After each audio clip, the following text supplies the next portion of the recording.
What day are we on here? Day 18. And I'm on a desert island, and I don't know who my OC is. And I keep hearing this. We're doing our due diligence. We're just going to pick the best guy available. Well, who's available? I mean, this is guys are dying off here. Who you picking next? Billy Bob Thornton. Sammy Mannion. Who are these guys? The Clan, or what is it? Decadent? I have no idea. Jimmy Bob Cooter. Where in God's name are we going with this? Holy cow. Appreciate you coming aboard. Do me a favor. Please hit the like button. Super chats go to the top. How you doing? I first got to start off with, I want to show you guys something. And Big Sills is one of the great conspiracy guys in the history of conspiracy, right? So I'm going to throw this at you here, and I'm going to show you something. So let's take a look at Tom Brady. And let's go to the history. Why was Tom Brady ever suspended? Was Tom Brady suspended? Yes. Oh, no. So let me read this to you. And this goes into this Bill Belichick Hall of Fame scenario here. And I want you to follow along with me. Please hit that like button. We appreciate you being here. We got a ton of stuff coming up too, by the way. Any podcast or reporter that says, this big news is trading AJ, I have to block you. Cannot make trades this time of the year. Thank you. Nick is getting demoted, and I will praise the Lord heavenly, says my man Marsh. How you doing? Marsh, I don't believe it's that. Okay? I do not believe it's that. I don't believe it's anything to do with trading anybody. You can't trade anybody until March 11th. You're right. You can't make any player movement until March 11th. That's just Nimrod's talking. They don't know what they're talking about. The new year doesn't start until after the Super Bowl. Everybody knows this. Anybody with a brain knows this. Okay? Nick's pregnant. I like that one. Hit the like button, guys. So let me read you this here. Hey, Marsh, I think you're going to like this. This is like conspiracy Sills at his best here. You ready? So Tom Brady was suspended for the first 4 games of the year in 2016 for his role in Deflategate. I want to read you this. This is typical liberal bullshit on why this was media made. This is fake news. Listen to this shit. Although he initially won an appeal to avoid before the suspension, was ultimately upheld with legal battles. Here's what he did. Allegations that Tom Brady knew about and was involved in deflating of footballs. Deflating of footballs got a 4-game suspension because the meathead media made some bullshit thing out of nothing. Now, let me give you why Bill Polian is a piece of shit, and also Tony Dungy may be involved in this. So, allegations that Tom Brady knew about his involvement in deflating footballs for the 2014 AFC Championship game. Wait for it. Against the Indianapolis Colts. Wait for it. Who was the general manager of the Colts in 2014?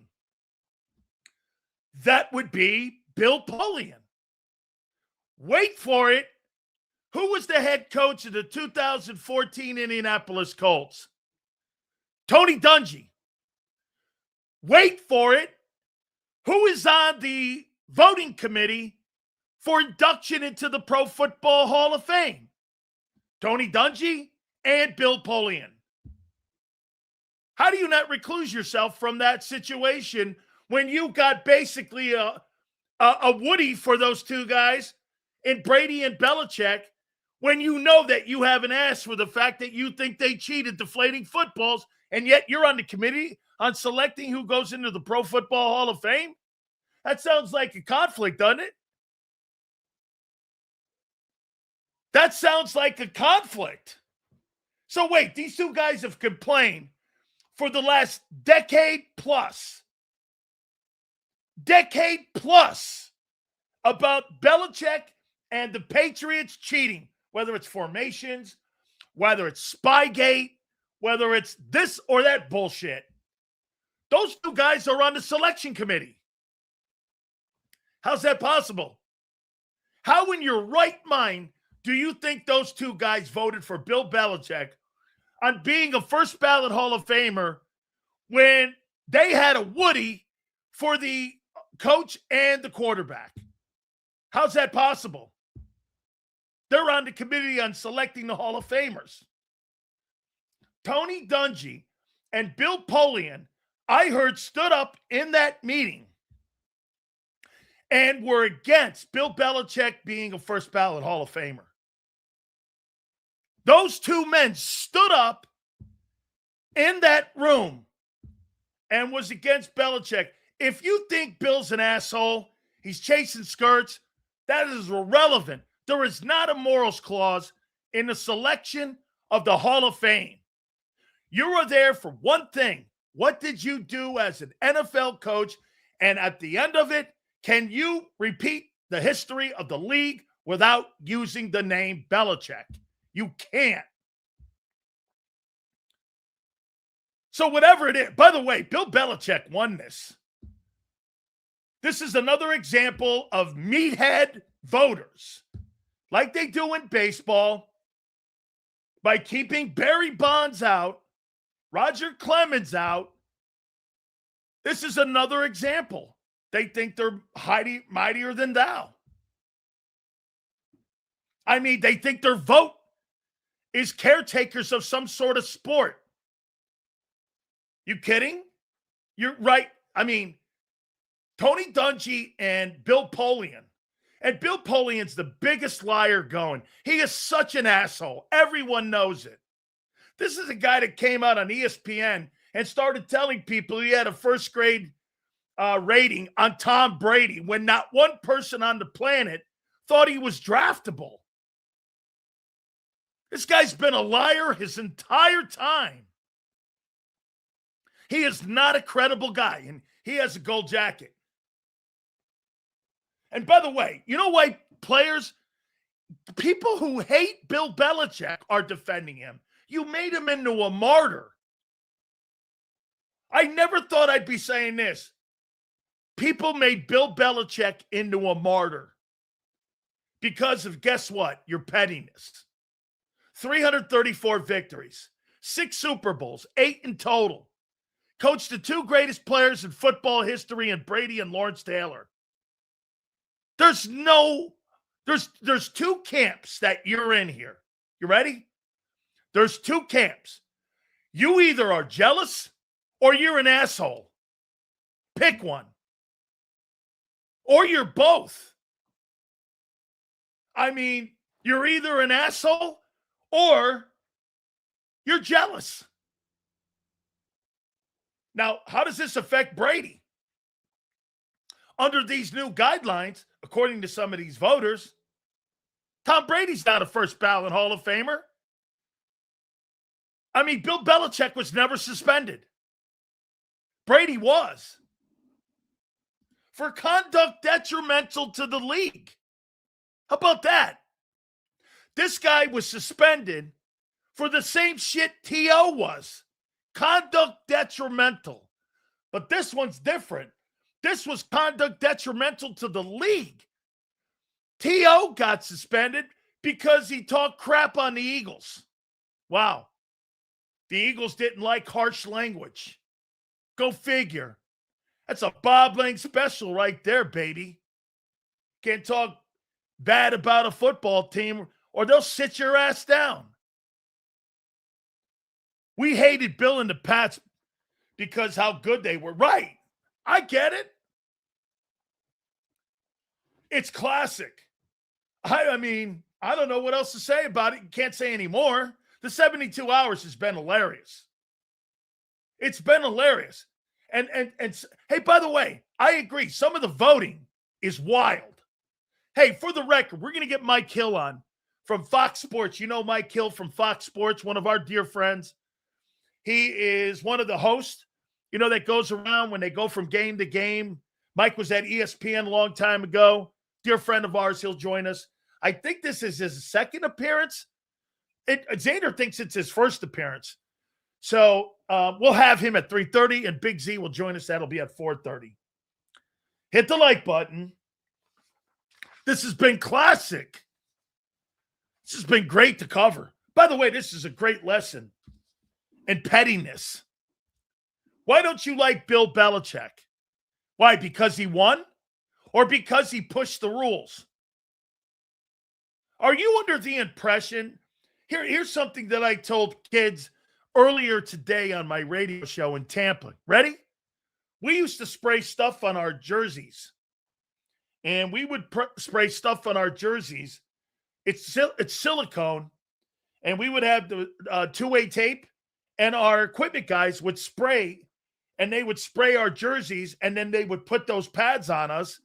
They got a different setup now. Is that cheating? Every NFL player on the planet, offensive line and defensive line, to this day still does that. Is that cheating? Shit, I don't think that's cheating. I think that's gamesmanship. Or how about this one?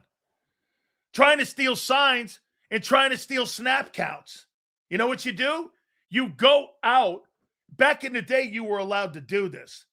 You go out and you watch warm-ups and you get the cadence of the quarterback in the pregame, and you go out there and you get, he likes to go on two. Ha-hut, ha-hut. A lot of quarterbacks go on set hut. And you go out and you are not supposed to, but you're in the tunnel and you're listening for cadence. Why is that important? It gives you a jump on the ball when you're playing defensive line. Ha-hut, set hut. So you're out there listening. That's why nowadays, get this, you can't go out.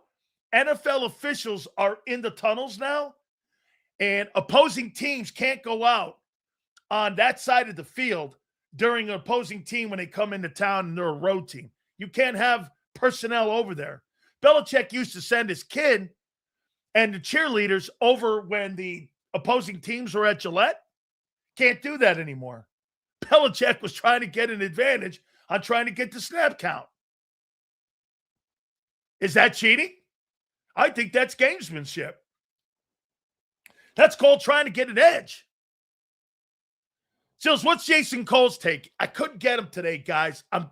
Jason Cole voted for Bill Belichick, and he thinks he said this about Bill Polian. And Jason said this, we'll try to get him again. I swear to God, all these Hall of Fame voters are I tried to get Armando on too. Armando presented him. And he thinks it's BS. I can guarantee you Bob Kraft goes in next Thursday. And this is all about the owner. Just like here in Philly, the owner wants to be looked at as the smartest guy in the building, smarter than his coach. Just like Terry Pagula in Buffalo. You had to run Sean McDermott over twice. Just like the owner in Baltimore. You had to run over John Harbaugh a couple times. Just like my coach, Jimmy Johnson. Jerry Jones thinks he built a dynasty. Well, funny this, Jerry. How come you never been back to an NFC title game since those days that Jimmy built that team for you? Anybody? Johnson's never been back. Or excuse me, Jerry's never been back. Sills, do you think some voters were voting for guys who were in their last chance like L.C. Greenwood and Roger Craig? Hopefully they fix it. I do think that. Yes, I do think that. I think especially with a guy like L.C. Greenwood. I believe L.C. died, I want to say in 2013 that he died. And yes, I do. I think there were a lot of guys that were saying this. Well, Belichick's a shoo-in. He's going to get into the Pro Football Hall of Fame. This is the last chance for L.C. Greenwood to get in. Yes, I do believe that. or a Roger Craig? Yes. And do I think L.C. Greenwood and Roger Craig are Hall of Famers? I most certainly do. I thought they were Hall of Famers 25 years ago. Roger Craig was Bijan Robinson before Bijan Robinson. He was Marshall Faulk before Marshall Faulk. Okay? So, all right. Had to get that off my chest. Please hit the like button. Oh, and by the way, I guarantee you, Bob Kraft, this is by design. Bob Kraft is going into the Pro Football Hall of Fame before Bill Belichick. Next Thursday, he's going in. And this was clearly by design to put the owner in, just like it was with Jimmy Johnson. How does Jerry Jones get in? What did he ever do? Hey, look, just like I tell people, funding projects, you have to get credit for that. Funding projects, okay? The guys who stroke the checks, they got to get credit. But when it comes to building the football team, that's all Jimmy. He hired the assistants. He drafted the players. He built the team. He made the trades. Jerry Jones didn't do any of that. Same thing with Belichick. He just did it longer in New England. All right. So how many coordinators have you guys looked at now? Kyle, give me a number. What is it, 17, 18? What is it, day 18? What is it, coordinator 18? Heard Xander and John talking. Hey, I don't give a shit any longer. This is classic. Here was Xander's take.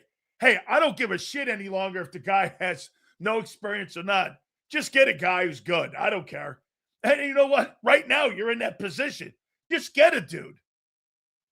Jesus criminy. Shit or get off the pot here, right? Where are we going here? How many guys have you looked at? 18? Day 18. 18 candidates. All right. So, if Nick Sirianni, according to M. Reyes, is the greatest coach in the history of the NFL, why doesn't Nick call plays? Why doesn't Nick call plays?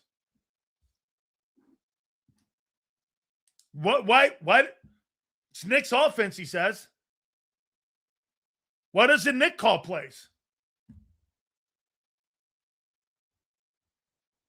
Okay, truth? Then why doesn't Nick call plays? Why doesn't he? Why doesn't he take the job? Why don't the Eagles name him? If he's so good a play caller and such a great coach, why can't he call plays? Call plays in Indy. Call plays in San Diego. Why can't he call plays here? What happened? Would he get dumber? I mean, why doesn't Nick call plays? Nick is such a great coach. How come he doesn't call plays? If you're going to land on a guy that's never called plays before, why don't you just have your head coach call plays? Get this. Sills, do you think Stoutland, as run game coordinator, is a sticking point with some candidates? Yeah. Let's go to Dumb Reyes. Nick can call plays. He has more responsibilities. Like what? He has no responsibilities on defense. Zero. He has no say on that side of the ball. He delegates people? Like who? Brian Johnson? Kevin Patullo? Like what? He has no responsibility on defense whatsoever. Zero. He don't pick the personnel. He doesn't pick the approach. The coaches that are going to be there are Vicks guys. He has no responsibilities on that side of the ball. Why doesn't he call plays? I mean, why not? He's so good. Why doesn't he call plays? He's called plays before. So wait a minute. Who's the last guy? And let me ask you this. So let's go here. Let's go down the list here. Let me just, I'll find a name because there's so many of them that you guys have like looked at. Let me just pick a guy. Any guy. Here. Let's see. Sean Mannion. He's never called plays before. You don't think Nick's more qualified to call plays than that? Don't change the fact the team needs an OC. Team needs an OC? No, it doesn't. Team needs an OC. Why don't you name your head coach? Going to keep the shit the same anyway. You know why? Prince. Nick didn't call plays in those places. Stop saying, here, let's see this. Incorrect. Okay. Let's go over to Nick Sirianni. Let's take a look at that. He didn't call plays. Okay. Let's see. Nick Sirianni, offensive coordinator, 2018, 19, and 20. And at the beginning of the Philadelphia Eagles, when he first got the head coaching job, he was calling plays. You're a liar. Okay? And in San Diego, Frank allowed him to be part of the play calling. I was there for it. And I know Frank Wright. You don't. So you don't know what you're talking about. It is correct. So Nick Sirianni was a play caller for 3 years in Indianapolis. He was the first year in first 6 games. He called plays for the Eagles. Xander and I were talking about it. You think this guy survives? Okay. Can't make Nick the OC and head coach. Why? Sean McVay does it. Andy Reid does it. Oh, I got it. No excuse then, because the offense then will blow. Oh. So Nick Sirianni, if we're listening to what you guys say, that wait a minute, Sills, Frank called plays in Indianapolis for those 3 years and not him. Hold on then. According to Prince, Nick Sirianni has no offensive mind whatsoever and what a good play caller is. Is that correct? If it wasn't Frank calling the plays and it was Nick, but according to you, Prince, it was Frank, how would Nick know what a good play caller is then when he's never been a play caller, according to you? It's one or the other, dude. Pick one. I'll wait. So if you're saying to me that it was Frank in Indianapolis and not the OC, Nick Sirianni, for 3 years, okay? When Nick Sirianni got his first opportunity to be a play caller head coach, he failed. They were 2-4. Remember? Or do you forget? Okay? Wait a minute. Answer the fucking question. Why doesn't Nick call plays? You missed my super sills. I need that red, please. Okay, we will get to it. I promise you, as always. Marsh, you guys, you know we read all the super chats. Did we miss it? Let me go back here, see if we missed it here. Let's see here. Here's Marsh. M. Reyes, did you and Nick ride the same short bus? Xander, I just learned how to go backwards on the scroll. Just so you know, I mean, I'm learning on the fly here. So I just now have learned how I can bring him up and I go back in the scroll. Okay, big sales. Still learning. I seen on Twitter, Eagles met with Markel Bell. Let's fucking go. Sure. Okay. Oh, my God, man. This is great. How come your boy Nick? Why didn't he take over the play calling? Or does he need a cover? In case it goes south, he needs to fire somebody, and that's why you have an OC. Where's M. Reyes? M. Reyes, just a question for you. So is the reason to have an offensive coordinator in case it fails that Nick and Jeffrey and Howie have an excuse on who to fire? Is that why you have OCs? Is that why you have OCs?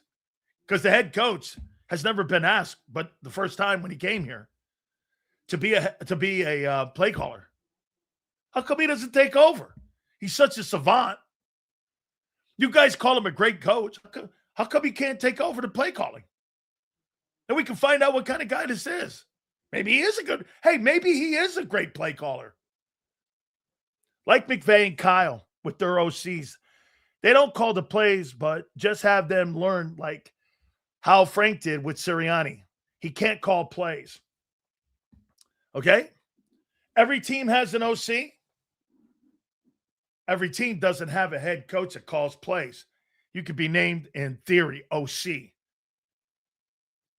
Okay? I mean, I thought Nick was brought here to be a play-calling head coach. Eagles are interviewing Bucs OC Josh Grizzard for a second time. That doesn't shock me. Josh Grizzard was a scapegoat. Wait a minute. Here. Josh Grizzard was the Kevin Patullo for Todd Bowles in Tampa Bay. You know the guy they just hired? Zach Robinson, the Buccaneers OC? You know the guy they just hired?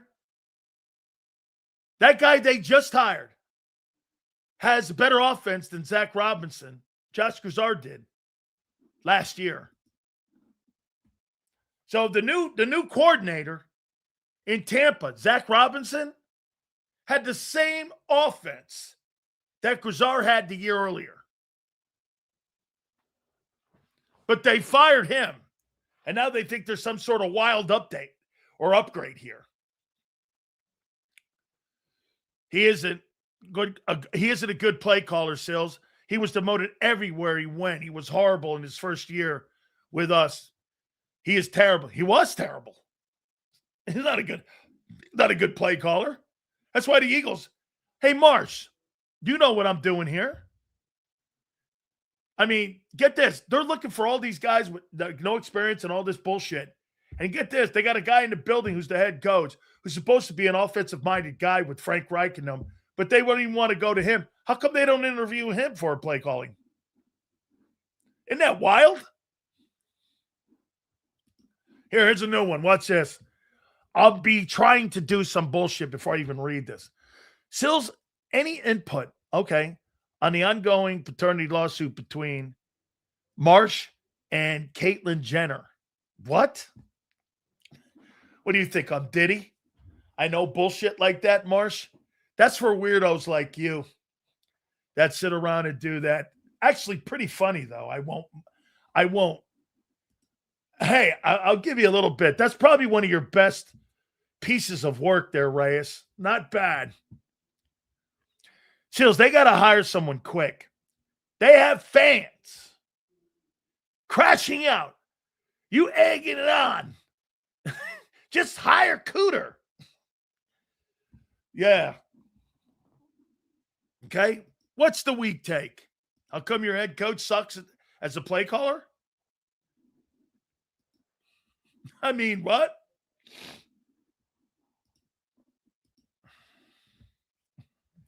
Did he take that? Seals Jeff McClain, a reputable reporter, said Stoutland was demoted as run game coordinator late in the season. Your thoughts?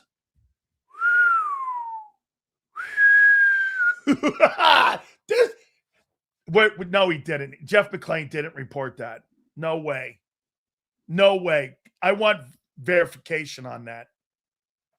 Jeff Stoutland's retiring. If that is true, that report, Jeff Stoutland's the news next week. Nick might be able to call plays, but he is limited quarterback named Hurts. Call a spade a spade.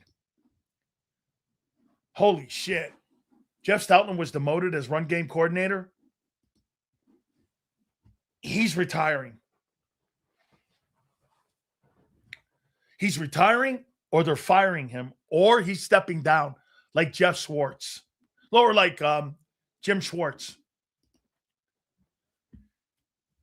He got it taken away in 25 and doesn't think he will get it back in 26. Said he will return for O-line coach only. Wow. And get this. They must have been floating that around. And I'm going to tell you why they made that and making that public now. Coordinators are looking at Jeff Stoutland, and that's been the roadblock in these guys taking the job, has been Jeff Stoutland. I told you this 3 weeks ago. Keep an eye on Stoutland. If Stoutland's here, you're not getting a reputable or an established offensive coordinator. If he's gone, you're going to get one of those like Kliff Kingsbury. I'm going to tell you something here. I'm going to make a prediction. If that story is true, Kliff Kingsbury is your next offensive coordinator. Stoutland might be back to Alabama again. I'm going to make it, and I appreciate that. I'm going to make a prediction. Okay? Kliff Kingsbury is going to be your coordinator. Kliff Kingsbury, whose name's been quiet, has to be on the back burner then. That was the holdup. The last time you guys, and Kliff Kingsbury's worked with Caleb Williams, Patrick Mahomes. Okay? Why? Dude, name me a better guy out there than Kliff Kingsbury that's out there for offensive coordinator. Prince, I'll wait. At least that guy's had success and had successful quarterbacks. Name me another guy that's developed quarterbacks and is an RPO quarterback guru kind of guy that coaches that style. Name me one. Name me one.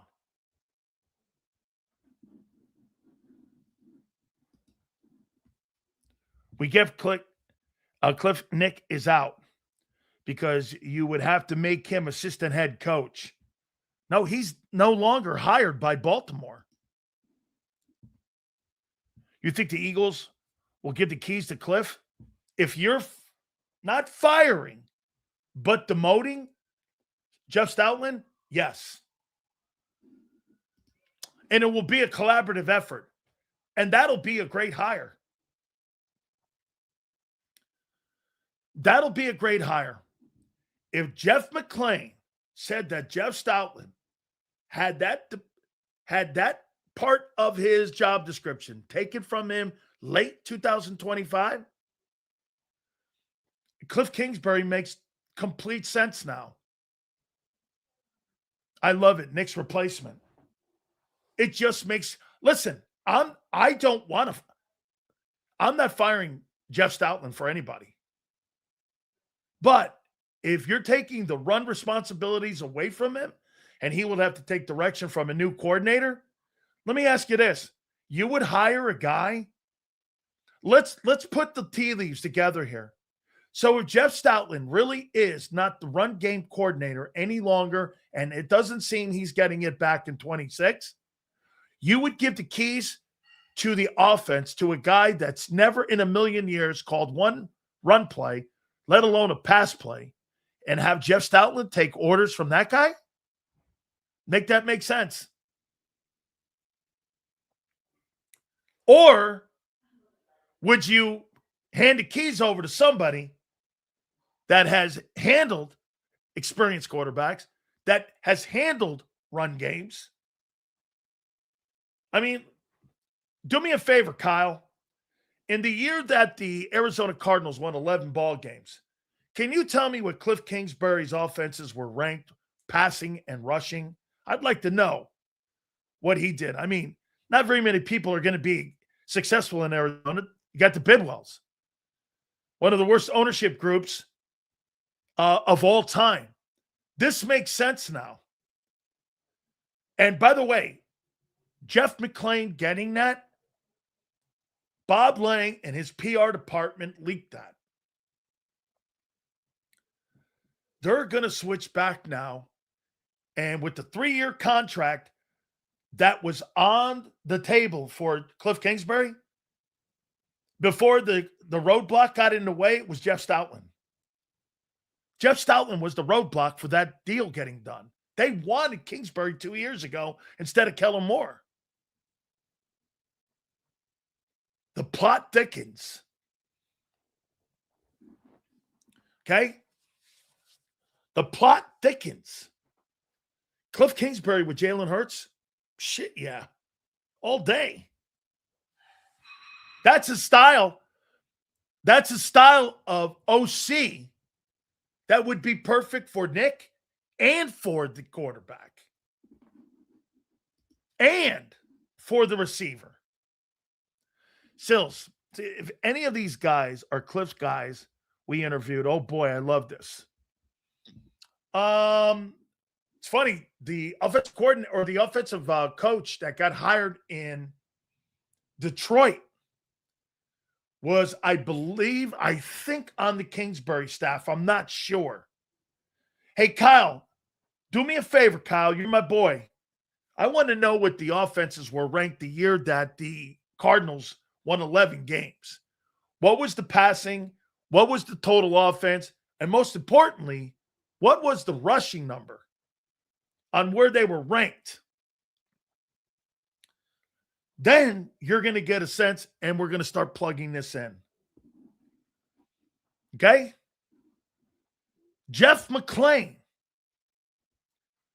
who a beat writer, listen, he doesn't like me, and I really don't like him. I don't give a crap about that. You know what I do care? He's reputable. He's around the team. He's one of the mouthpieces on the team that they leak stuff to. So that right there in itself, he didn't get that just by making that up. Hell, John McMullen comes on our network and says a couple things, and guess what happens? John gets spanked when he walks into the NovaCare Center. Guy can't say anything. He says Timu. All of a sudden, it lasts forever. Okay? They were 11th in passing the year that they won 11 ball games with Kliff Kingsbury as the head coach play caller. Like to know what they were in the run game and what they were in total offense. Okay? 14th in rushing, 11th in passing.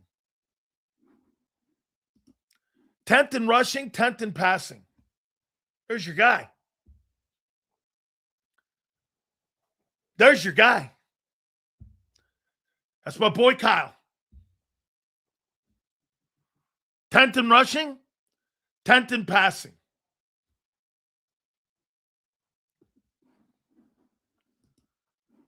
Kliff had us top 5 last year.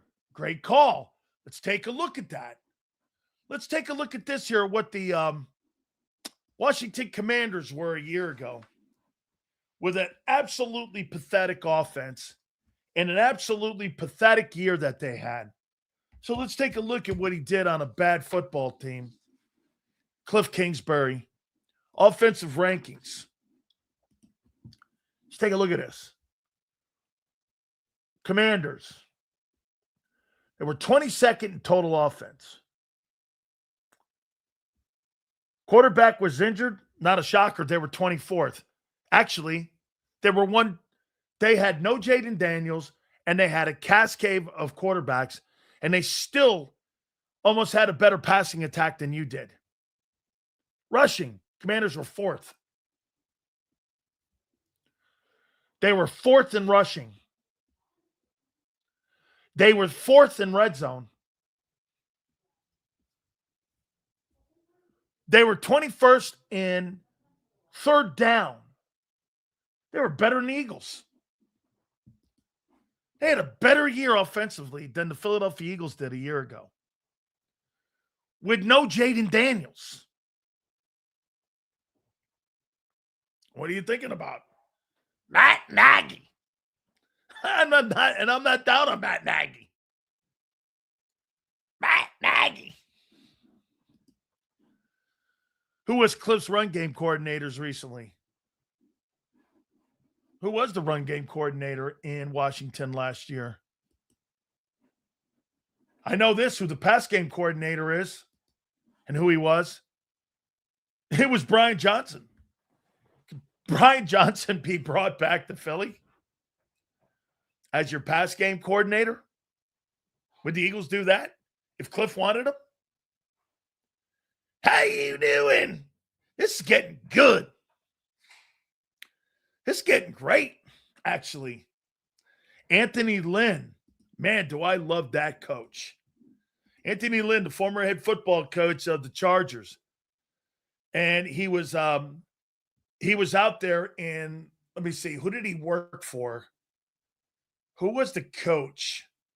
He worked with Mike McCoy. Interesting. When Mike McCoy was the head coach of the Chargers. Yeah. I forgot that. So there's a connection. Anthony Lynn knows Nick Sirianni. Woo! How would you even know who he is, ding dong? Hurts getting injured. Hope McKee. Oh, come on, man. Man, I had no clue Kliff was at Washington until 2 weeks ago. He really made a statement this year, huh? Well, he made a statement when he had no quarterback. By the way, they beat you. Oh, yeah, by the way, they beat you with Jimmy Johnson quarterbacking, no? Or who's the guy? Josh Johnson. Yeah, Jimmy Johnson was the quarterback who's the worst player in the history of pro football at quarterback. I know. Our backups. Yeah, but I'm sure, like, Washington was great. Hey, connect the dots, Sil. Let's effing go. How you doing? That's what we do here.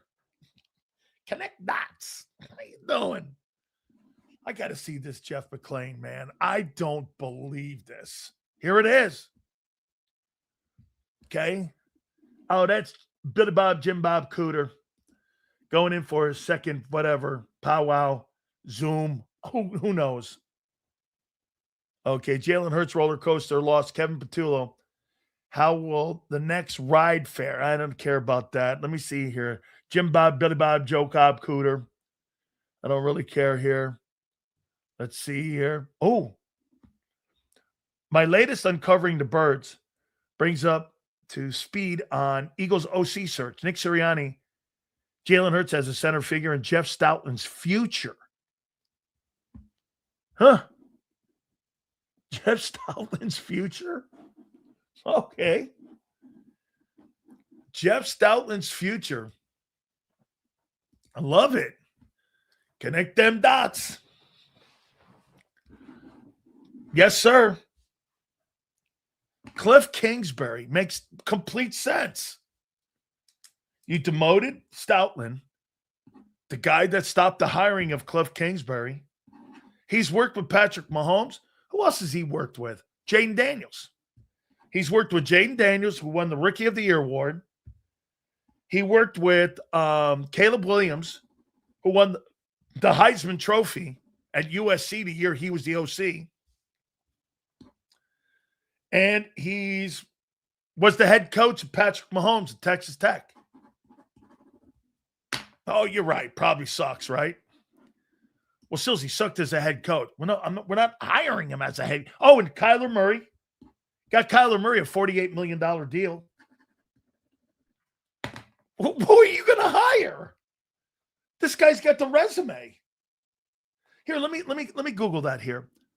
Sills, let's say they hired Kingsbury. Does that change? Yeah, I would think so. So here, let's take a look at this. And go Kliff Kingsbury, quarterbacks that he's coached. QBs, Kliff Kingsbury has coached. Here we go. Here's the quarterbacks. Okay. Ready? You tell me if this guy makes sense to you. Patrick Mahomes guided Johnny Manziel to the Heisman Trophy at A&M. Kyler Murray, the number one overall pick. Caleb Williams, USC. Jaden Daniels, Washington Commanders. Baker Mayfield, Texas Tech.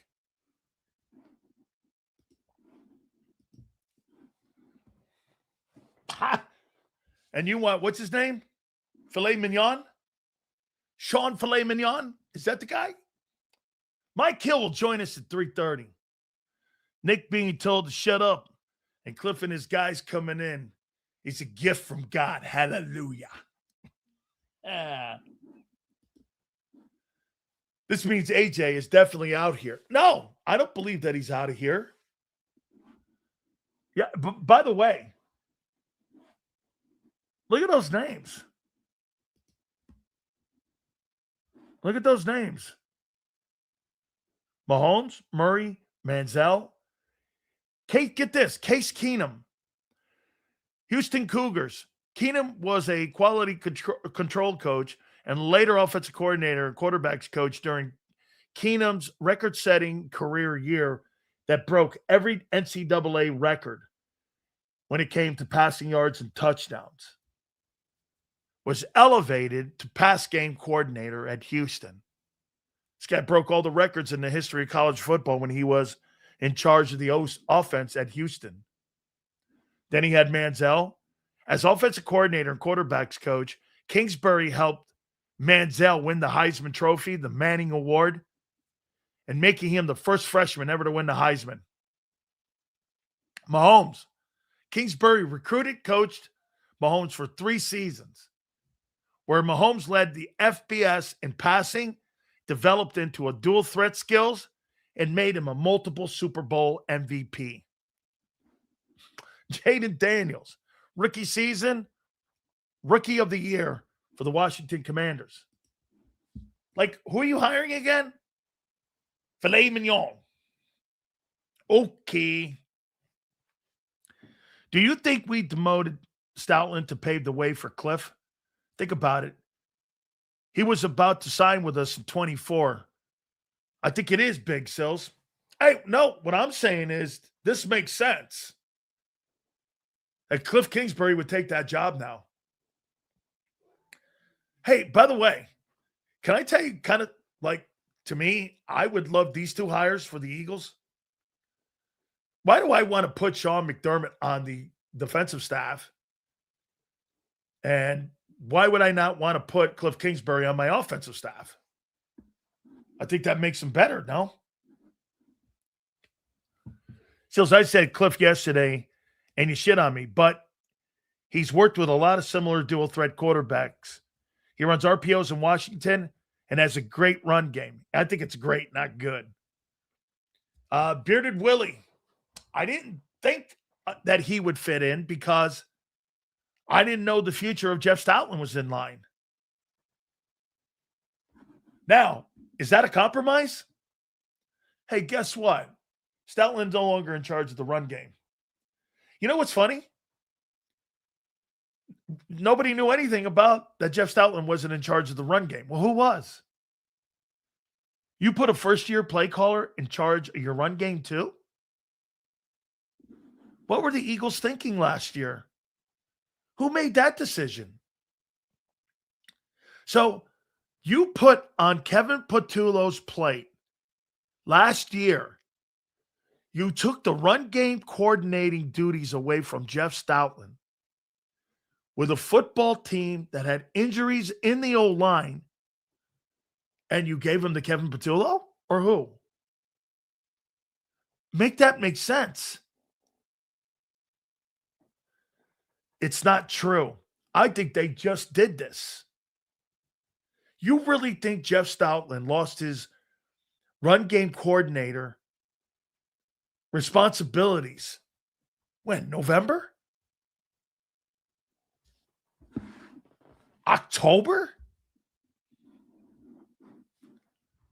Don't you think one of the players might have said something? Shit, I heard Mulata talking about on TV, Stoutland you. Maybe Jim Schwartz will go to Buffalo. If he can get out of his contract, he's still under contract with Cleveland. Cleveland really doesn't want to let him go, from what I understand. Love the idea of Kingsbury. I still have questions. Jalen's limitations, as you call it. Well, I think you would get a play caller in here that would accentuate those limitations and coach away from them. Maybe this is a compromise. Guys, maybe this is a compromise. Okay? Maybe it's this. And look, we're not firing him. You want the run game coordinator duties taken away? Fine. Why else would they make that public? No first-year guy needs that. Only an experienced guy would want that. Matt Nagy? Kliff Kingsbury? A Greg Roman? Anybody like that? You're not doing it for first-year play callers.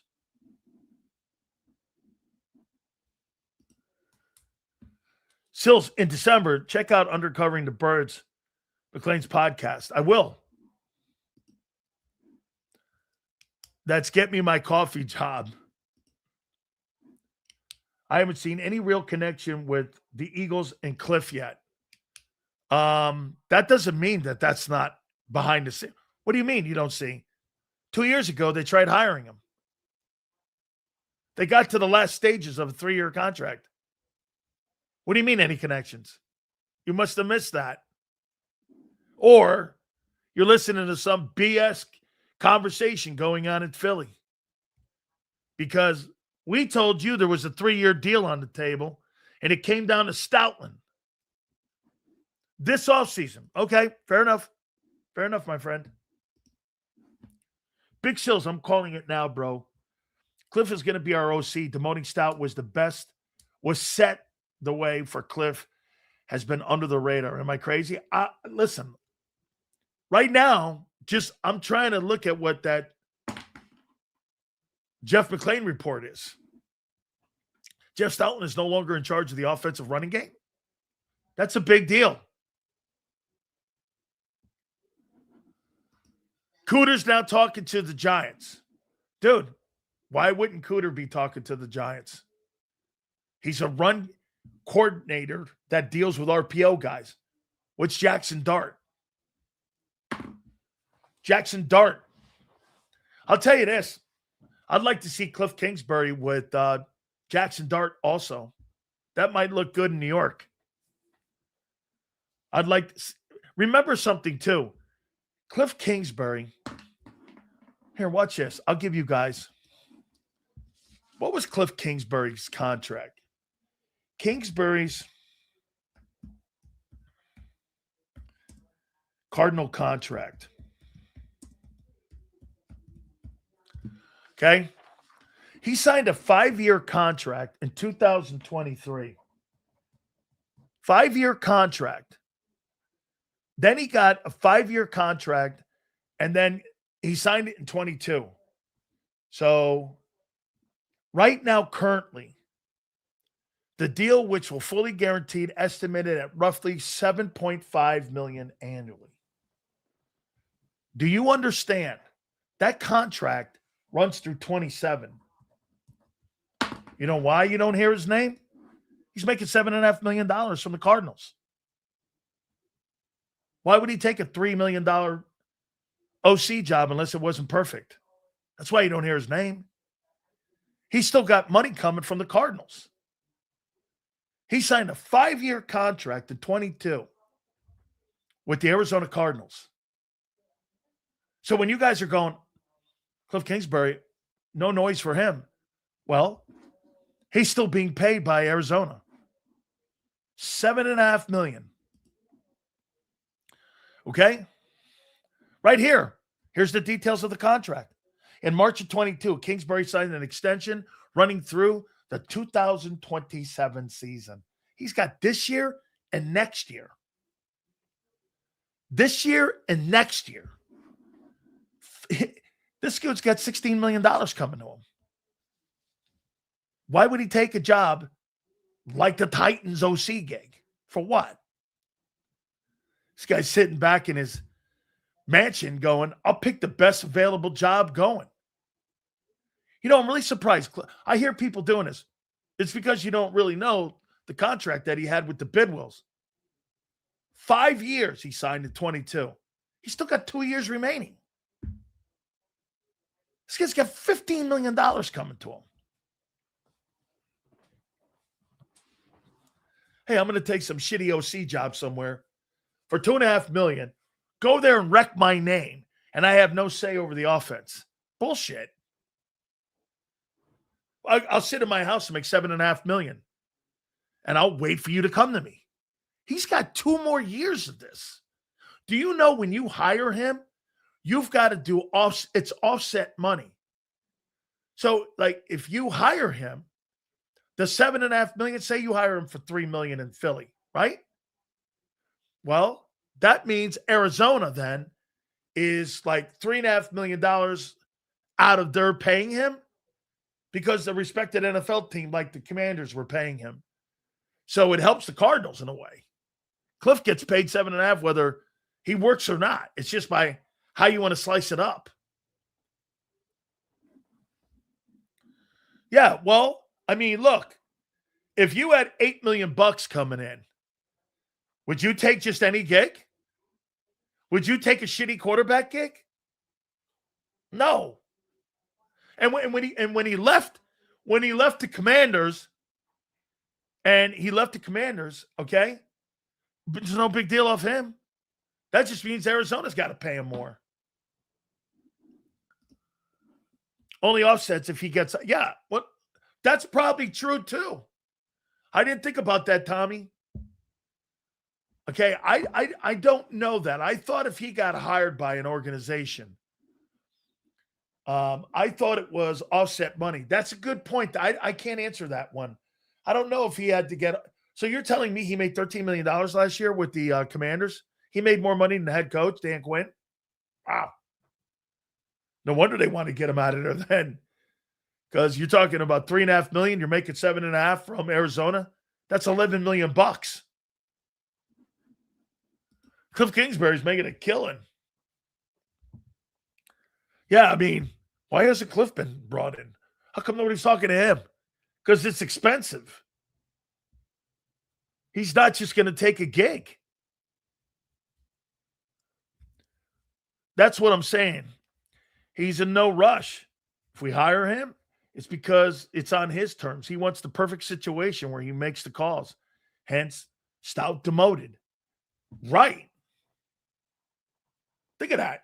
This guy's got 2 more years of calling his putt. Okay? Hey, Reyes, I mean, right? Key details of the deal. Get this. Okay? Listen to this. In March of 22, Kingsbury signed a contract extension through 26. Despite being fired in 23, the guaranteed contract dictates that the Cardinals continue to pay him. Oh, Jesus criminy. Who, you're right. Who the hell did that deal? No matter what, they pay him. Arizona Cardinals are paying him right now, $7.5 million. This guy makes as much as probably half the coaches in the league right now. Why hasn't he been considered for coordinator jobs? Well, what do you think? He's making a shitload of money. 5-year contract. And then the Cardinals fired him the next year. What? No, they fired him the same year because I think he got blown out in 22.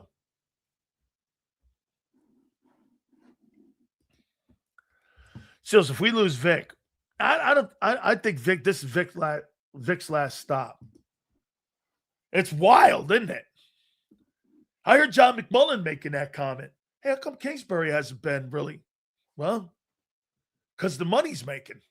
I knew this. Why he had, it's not because people don't want him as the OC. Dude, okay, I showed you the quarterbacks he's worked with. You could really make the argument, is there a more qualified coordinator for Jalen Hurts than Kliff Kingsbury? The Eagles even knew that 2 years ago. No. No matter, I mean, how about this? Do you think Kliff Kingsbury is more qualified than Mike McDaniel? Oh, yeah. You think he's more qualified than Brian Dable? Yeah. The problem is he's expensive. This guy wants shit his way. I want this, this, and this, and that. And if he doesn't get it, he'll go going home to my mansion. So wait a minute. Let me add this up because I went to Miami. So I got to add it up here for a second here. I got to get my calculator out here for this. So $7.5 million times 5. So this guy's going to make nearly $40 million over the next 5 years. He's going to make like $40 million. No, do I got that right? Yeah, $40 million. What do you think he's going to do? Hey, I'll take the Titans OC gig. Yeah. Hey, no. I tell you what. I'll take the Jets job. Why? $40 million to pick his own gig. See, the Eagle gig. Man, I'll tell you what, I really like the gig. A.J. Brown, Devontae Smith. They got a lot of great personnel people that give you what you need. Stoutland wants to run your offensive running attack. Yeah, that's not going to work for me. He can say those things. And the Eagles will do this. All right. I'll land on Sean Mannion or Filet Mignon or whatever the frick the guy's name is. Has the NFL defensive coordinators caught up to Kliff's offense? Kliff runs a spread offense and shotgun mostly. Dude, Jane Daniels was injured. What'd you think? I'd really like to know what happened in Washington. I'll bet you anything Kliff said, I'm out. Because they weren't that bad in offense. They just weren't. With all the problems they had at quarterback a year ago, they weren't that bad, especially the fact that they were fourth in the run game. They were good at running the ball. And isn't that what the Eagles need to improve on? Is the run game, right? They got to improve on the run game. Here, if we're to speculate about when the Eagles reduced Jeff Stoutland's role in the run game, the mini bye after week 6 and the loss to the Giants is probably a good guess. That's when heavy 6th O-line usage began. Wow. Okay, well, who was the run game coordinator? Kevin Patullo? Wow. That thing was a total train wreck last year. That thing was a total train wreck. No wonder your offensive run game stunk. You had no clarity in who was calling plays. I mean, you had no clarity. And by the way, here's something else to think about on how, covert the Eagles are. So nobody that covers the team knew Jeff Stoutland wasn't the run game coordinator anymore? And maybe from as early back as week 6? Who covers your team? How do you not know that? How do you not ask questions about that? I mean, okay, how doesn't Nick address that? When guys were asking him questions about the run game and Barkley and all of those guys questioning Saquon Barkley on whether he lost the step, what's wrong with the run game, they kept asking those questions. Their answer was, hey, we're just not getting, there's injuries in the O-line. That's what their excuse was? It was injuries? And not saying, well, now I know why. They didn't want to tell you. They didn't want to tell you because they had made a change at run game coordinator. And he took Stoutland out of the conversation, according to Jeff McClain's reporting. And again, some people are thinking as early as week 6. So who the fuck was calling the plays in the run game? Nick? Kevin Patullo? No wonder you were running the same zone read runs every single freaking time.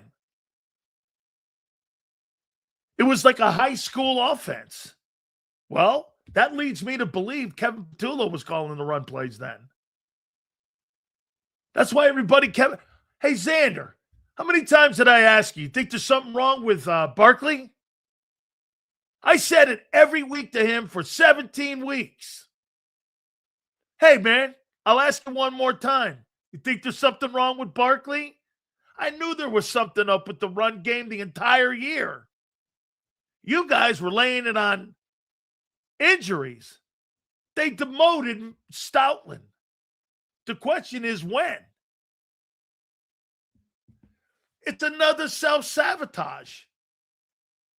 I'm not firing Jeff Stoutland on my run game coordinator, turn it over to a guy who barely has just learned how to pick his nose, let alone pick plays to call. Where in your right mind are you in that one? Make that make sense.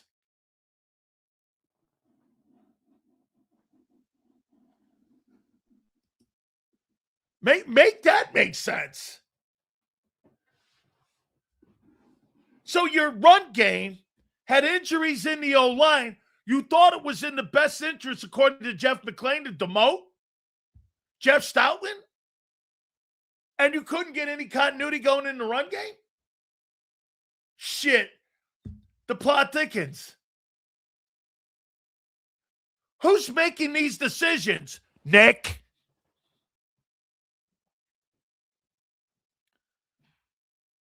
Hey, Nick, is that you again? You did the same shit with Sean Desai and with Brian Johnson, did he not? What's going on here? I mean, get this. This is a person that covers that team who, you know what they do? I don't know. Any of you guys ever seen Wall Street? Psst. Blue Horseshoe likes Anacott Steel. Hey, Jeff Stoutland is no longer the run game coordinator after the fact.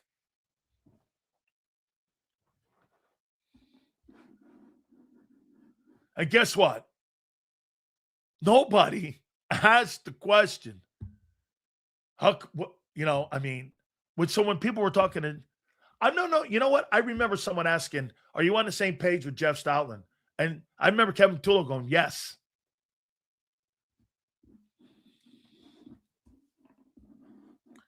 Okay, if you believe that, then you have to believe that Howie Roseman demoted Jeff Stoutland.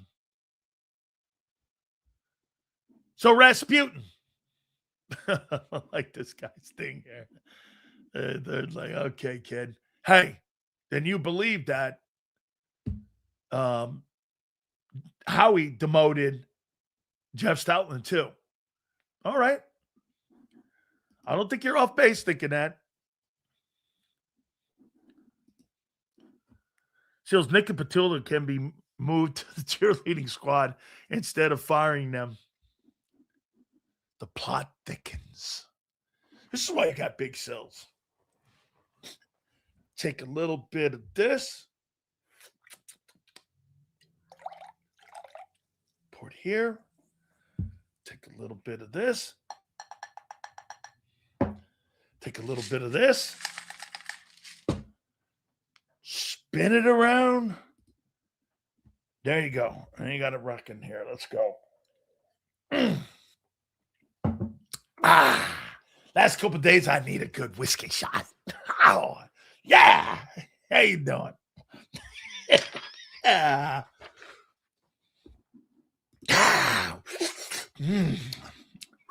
Man, that'll make that thing go like that. How you doing? Sales Barkley runs for 2K. They win the Super Bowl. You demote Stoutland? Whatever made that call should be fired. I stand there every single week. Hey, you think there's something wrong with Barkley? Hey, you think there's something wrong with Barkley? Think he's lost a step? No. Well, then who's calling those plays? It makes it even more feasible that it wasn't Stoutland, because Stoutland went and called the same play 8 times in a row. Would he? How does a guy go from, like you said, from being one of, and is the great Jeff Stoutland, one of the greatest offensive line coaches in pro football? How do you go from that to getting demoted inside of, let's just say it was week 6. So you go from February 9th and winning the Super Bowl. Okay? Okay? Folks, you think I'm talking bullshit here? Do you? What's a junk take, guy? Curious. What's the junk take? These aren't my takes, asshole. This was Jeff McClain's comments. Takes? What takes? What? Truth? I mean, what are you talking about here, guy? What takes? Jeff McClain's reporting that Jeff Stoutland was demoted as run game coordinator? Yeah, that's me. Drinking on the job. As usual, you would believe anything you see. Truly. You believe that. Right. Drinking on the job. Whatever, guy. Go sit in the corner, Dunkoff. Still's the play calling genius of Dumb and Dumber. Nick has been and always will be a whipping boy for the front office. I believe it was Howie. He wants the credit. What, for demoting Stoutland? Demote Stout. Put KP is all good. This is why you don't fire friends. Hey, get this. Right. I know why Kevin Patullo hasn't been fired now. It wasn't his fault. It wasn't his fault. It was the incompetence of the way it was handled. Again. You guys really not very good at firing. No way. Brian Johnson stunk. Firing Kevin Patullo stinks now. Wow, how you doing? Damn, what's going on here? Whew. Sound like Marvin Gaye. What's going on here? She says, I think you're right on Stoutland. Last season probably took him over the edge. He may be retiring. So wait a minute. Jeff Stoutland being demoted. Jeff McClain setting you up, man. Next week, Jeff Stoutland's calling it a career.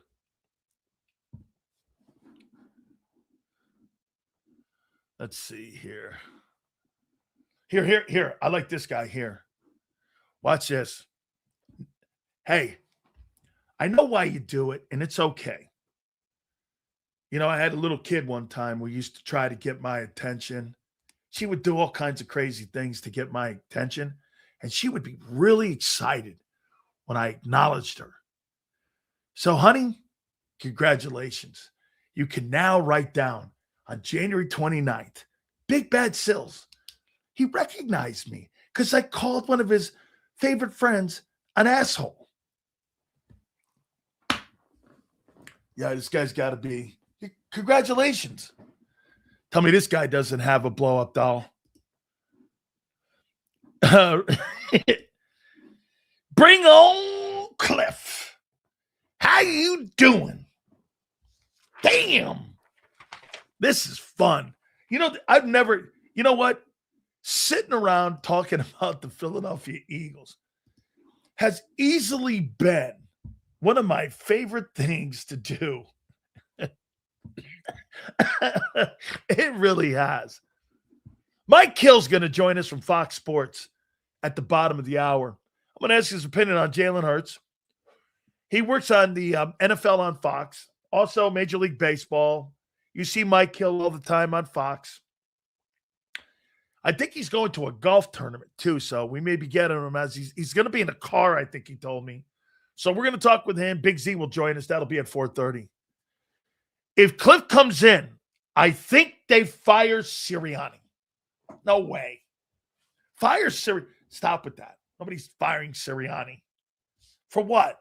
Going 50-18?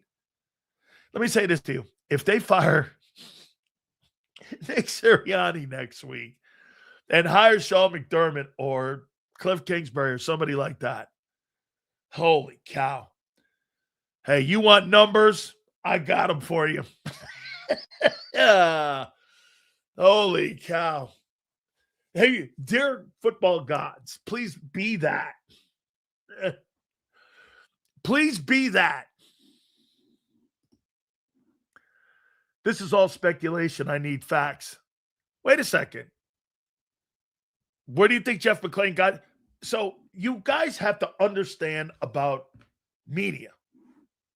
I'm here to help you. I've worked in this thing almost 40 years. Okay? I've worked in media almost 40 years. Let me think. Hold on. Let me see what I started. I started here. Hold on. Let me plug this in here.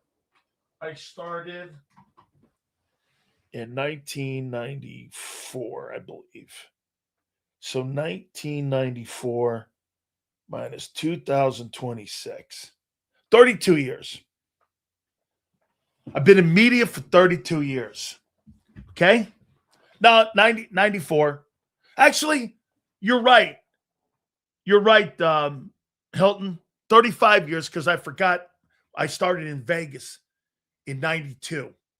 1992 I started. 92, 93, like that. So it's been about 35 years, okay, that I started, and I've been in this. Let me tell you how this works. You start talking shit on a team, and you cover them. You don't cover them and get access anymore. They pull your credentials. Did you see that letter that the Hall of Fame sent out on people breaking bylaws on how they vote for the Hall of Fame? That they will pull their vote and their credentials to be a Hall of Fame voter if you divulge anything that went on in that room. It's like voting for the Pope. And I can guarantee you, some people may get their vote taken from them on how this whole Belichick thing is handled. And I can tell you, and I know this for a fact, the Hall of Fame is pissed off at ESPN. They are pissed off on them breaking the story. Pissed off. And they want to know who's leaked these stories. And what went on in the building, and Belichick and Polian and all that. They want to know. So, I mean, ESPN right now, okay?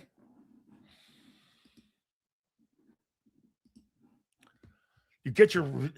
So Jeff McClain, he got this from Bob Lang's people. Something like this, he got from Bob Lang himself. Folks, who in the world would tell you on January 29th, or get this, post something that said that Jeff Stoutland was demoted and be allowed back in the building? I've never seen that. I've never seen that. You're told these things.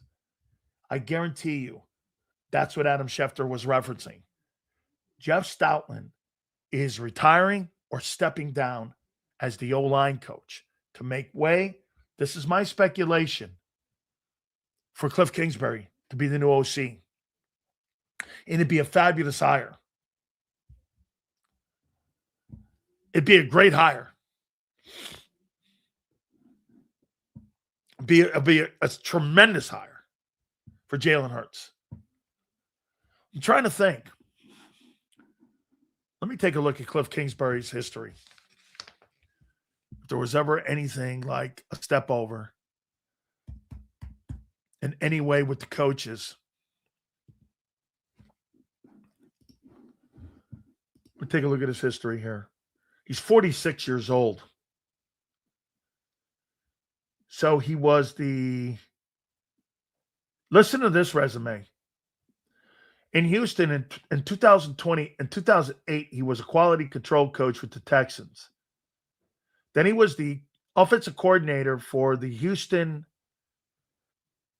Texans in 2011. Then he was with A&M, the OC and quarterback coach. That's Manziel. Then he was in 13 through 18, the head coach. That's Mahomes and Mayfield. Then he was the head coach. Then he worked as a senior offensive assistant next to Lincoln Riley at SC.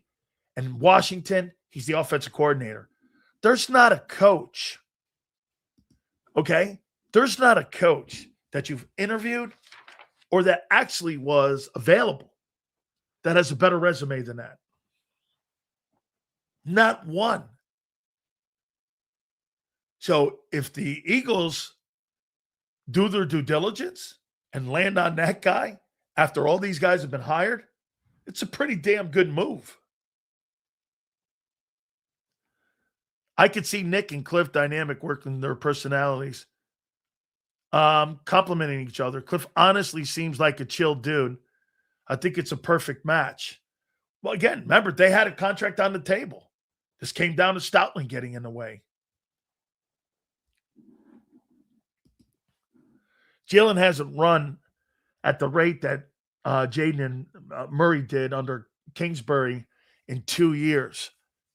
Now, was that because of Nick, style of play? I don't think Nick's a very good RPO or a dual threat coach. He's never coached that before. It's style of play. Kingsbury has coached that, like Shane Steichen did. Shane Steichen got more out of Jalen because Shane Steichen coaches that style of play. I mean, common sense, use it. I'm not saying you're dumb. I'm just saying, still Sirianni's playbook is like a woman who has been divorced 3 times, still blames the husbands for the divorce, for looking in the mirror. Hey, yeah, at the end of the day, though, all that's true. He's got 2 NFC titles at the Super Bowl. You can call him a bad husband, but those relationships benefited somebody. And they produced something. I don't know. I mean, I agree. I'm not saying, but I mean, 2 NFC titles in a Super Bowl? Yeah, I actually do. I think he's a nerd. I think he's stupid. I don't like him. He called me out, trying to get me sued by the Inquirer over some bullshit. All that being said, I do trust him. Hey, that doesn't mean what I just said. I don't think he's good at his job. I could think somebody's an asshole and they're good at their job. I mean, why? It's not hand in hand. Well, he's an asshole, so he sucks as a job. No, that's not how I look at shit. You're jerks that are good at their gig. Okay? I don't have to like you to know it's like Belichick. It's like that conversation you have with Bill. What, because you think he's an asshole? You guys, he's not a Hall of Famer? I mean, 2 things can be true. He can be a jerk and he can be a great coach. Right? I think that's how it works.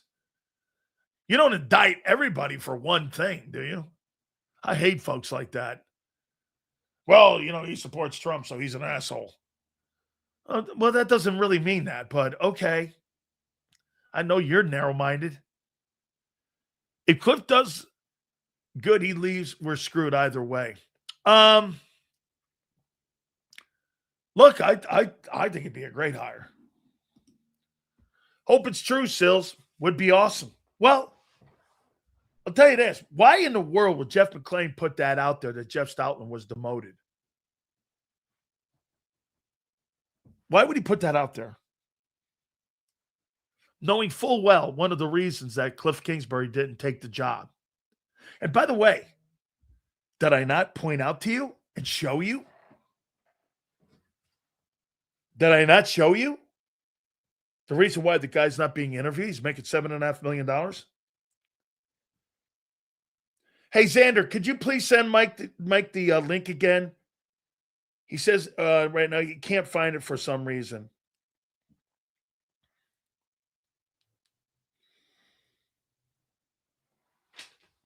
So on the way. So we're sending it to him. Thanks, Z. So we'll send that to Mike Hill. Mike Hill from Fox Sports is going to join us. One of their really great broadcasters. I think you're going to really enjoy him. He'll be with us here. He's coming on here right now. So I'll tell you what, man.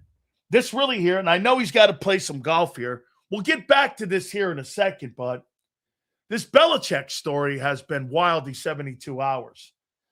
And I love getting Mike Hill on. We've had him on here before, and he's getting ready to loop again. I think he's a big-time golfer. We're going to tee him up here. We bring him on board with us here in Philadelphia. He is my friend, Mike Hill. How you doing, my friend? What's happening, bro? I don't know about the big-time golfer thing, but I'm out here trying, bro. It's a beautiful day in L.A., so might as well take advantage of it. What was your takeaway in the last 72 hours of this whole thing with Belichick? Madness. Embarrassment. I've been shocked a few times in my 30 years of being a sportscaster. Obviously, you know, when I found out that Luka Doncic had been traded from the Dallas Mavericks to the LA Lakers, when Kobe died, obviously, there are certain things that shocked me, but this right here is definitely in the top three.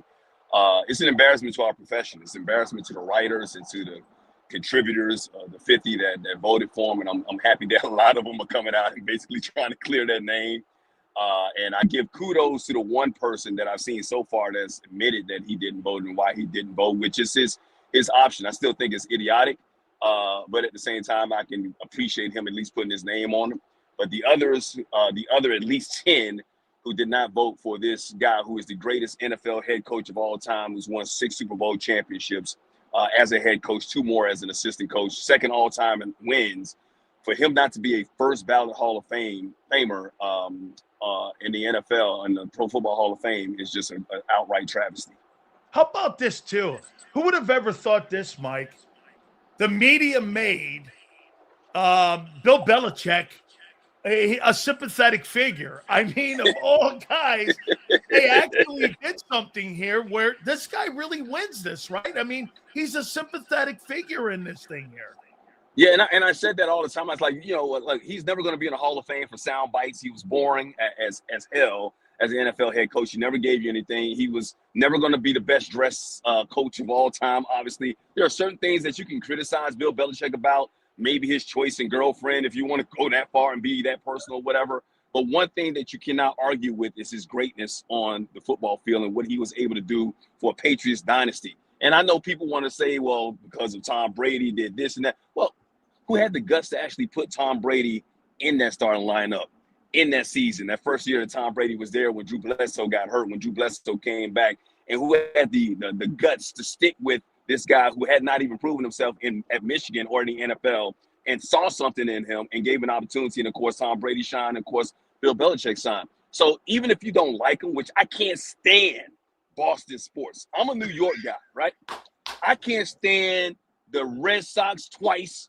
I hate the Celtics 5 times. I don't even like Boston market because it's from Boston. You know what I mean? That's how much I hate New England sports. I hate the Patriots. I'm a Giants fan. Of course, we got our Super Bowl wins against them. Last couple of wins against them in the Super Bowl. So I'm appreciative of that. But at the same time, I have to respect the greatness that was Bill Belichick. And it's asinine that others could not see his greatness and not give him that honor of being a first ballot Hall of Famer once again, which has a unique distinction. It's one thing to be a Hall of Famer. It's another thing for them to say, well, eventually he's going to get in. But once again, there's a reason why we say first ballot Hall of Famer, because we're talking about the greatest of the great. And if there's anyone who says that Bill Belichick is not one of the greatest of the greats, then that person has no credibility when it comes to watching or covering the NFL. Mike, tell me your thoughts when it comes to Jalen Hurts. I mean, he's one of the most scrutinized guys. I mean, I used to think it was Dak Prescott, and Dak obviously takes slings and arrows because he's a starting quarterback for the Cowboys, but Hurts is right up there because all of a sudden this guy's limited. You know, he doesn't really, he doesn't show you like the rest of the big-time arms that you see in the game. But, Mike, you look at his resume. 2 NFC titles and a Super Bowl. I mean, resumes matter in the world. If we're talking about Belichick, right?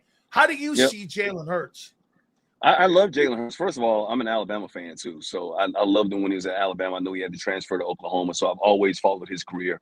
I love his demeanor. I love how he represents himself. And once again, the bottom line is, do you win football games? And Jalen Hurts, even if the offense doesn't look great all the time, even if he's not on the same page as his star receiver in Brown, and even though if he doesn't throw for 300, 400 yards every single game, the bottom line is year in and year out, the results are Jalen Hurts wins. Jalen Hurts is a Super Bowl champion. Jalen Hurts is a two-time Super Bowl participant. Jalen Hurts is a Super Bowl MVP. And for people not to respect that, once again, I have to question, what exactly do you want? Do you want perfection? Do you want beautiful numbers? Do you want Josh Allen? Do you want Lamar Jackson? Do you want these guys, the Joe Burrows of the world? Or do you want to win football games? Once again, Joe Burrow wins football games, Josh Allen wins football games, and Lamar Jackson wins football games. But who's taking those teams to the Super Bowl? I know they've gone. I know Joe Burrow's gone once, and I know that, and I know Lamar Jackson's still trying to get there. But who would you rather have? Would you rather have the fancy quarterback that throws for 400 yards, maybe throws a key interception at a critical time, or a quarterback that throws for 200 yards, runs for another 75 yards, wins the football game, and makes the plays down the stretch that are necessary? Jalen Hurts is that guy. And for the people of Philadelphia or around the NFL not to respect that, I have to question them. All right, Super Bowl. A couple more questions for you here, Mike. Super Bowl, Seattle, and I think the Patriots and what that job has done by Mike Vrabel. By the way, too, Mike, how about this? Two defensive-minded coaches. They say today you have to have an offensive-minded guy, and you got two defensive-minded guys that are there in Santa Clara this time. But first, with the Seattle Seahawks, I think the storyline, are we not learning something about reclamation projects and Sam Darnold? Sam Darnold's story. Mike, this guy's won 31 ball games in 2 years, kicked out of 4 different places. I mean, it's one of the greatest stories of all time on patience, right? Hey, Mike, if you're a Jet fan right now, and I don't know if I love the fact you're a Gigante fan and you're a Giant fan, but if you're a Jet guy right now, you're going, we had Joe Namath 2.0. Give me your takeaway on that game here and the Seahawks. So I look at it like this. I think, and I've always said this when it comes to players, organizations and cultures matter, right? So you can have a great player who comes out of college with a great attitude, great mindset, great arm, athleticism that could be a superstar. But if you put that person in the wrong environment, they're just not going to be successful. And I look at what Sam Darnold went through when he was with the Jets. Name a quarterback who has been successful. All these great quarterbacks who they thought were going to be good quarterbacks that have come through there in the last couple of years. Name one that has really been successful. I mean, you probably got to go back all the way to Chad Pennington to find somebody who had a semblance of success in New York. You know what I mean? Yeah. So I think the environment and the culture matters. So I know Sam Darnold had the skill set. Luckily for him, he had the mindset to stay with it and knew that he had to just go to the right environment, the right coach, a coach who really believes in him, a coach that's going to coach him up, put great quality players around him in order to succeed. And some players need that. I always look at quarterbacks as elite, great, good.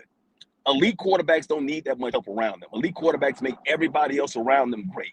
Great quarterbacks aren't elite, but they are going to be people who get the job done that can have an elite team when you have other great people around you. And then there are other just good quarterbacks who could be franchise quarterbacks, but you need elite players around them.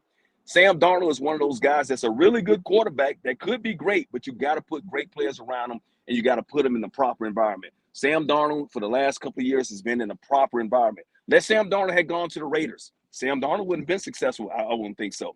Let Sam Darnold had gone to, once again, a team like the Jets or whatever, gone back to the Jets. They're not going to put Tennessee. All these teams that right now just doesn't seem like they have the right environment, don't have the right culture. A lot of these players aren't going to be successful. And you can look throughout the history of the NFL. I always go back to a guy like Matt Leinart. Matt Leinart, when he was with the Arizona Cardinals, he had a coach that did not believe in him. Vince Young, when he was with the Tennessee Titans, he didn't have a coach who really believed in him, even though he won football games. You put those guys in the right environment, they're going to win football games for you. And unless they're just superb and they can overcome the culture, they can overcome the coaching. That's a Joe Burrow for you. Joe Burrow, even though the Cincinnati Bengals doesn't have a great culture, Joe Burrow is a great quarterback that can overcome that adversity that is put in front of him and still succeed. Most quarterbacks aren't like that. And so I'm happy for a guy like Sam Darnold getting the opportunity to prove himself. Same thing as I am for Baker Mayfield and other quarterbacks who have been reclamation projects. last one here for you, Mike. All right. It's the anniversary of Kobe's passing. And of course, in Philadelphia, it's a big deal. Okay. Yep. 48 minutes. Comes down to the last shot. LeBron or Kobe? Oh. Who you taking? I that ain't even a question, to be honest with you. As much as I respect LeBron James, man, Kobe Bryant is the guy for me. Like, I put Kobe Bryant in the same breath as a Michael Jordan, right? Like, Kobe wants to take that shot.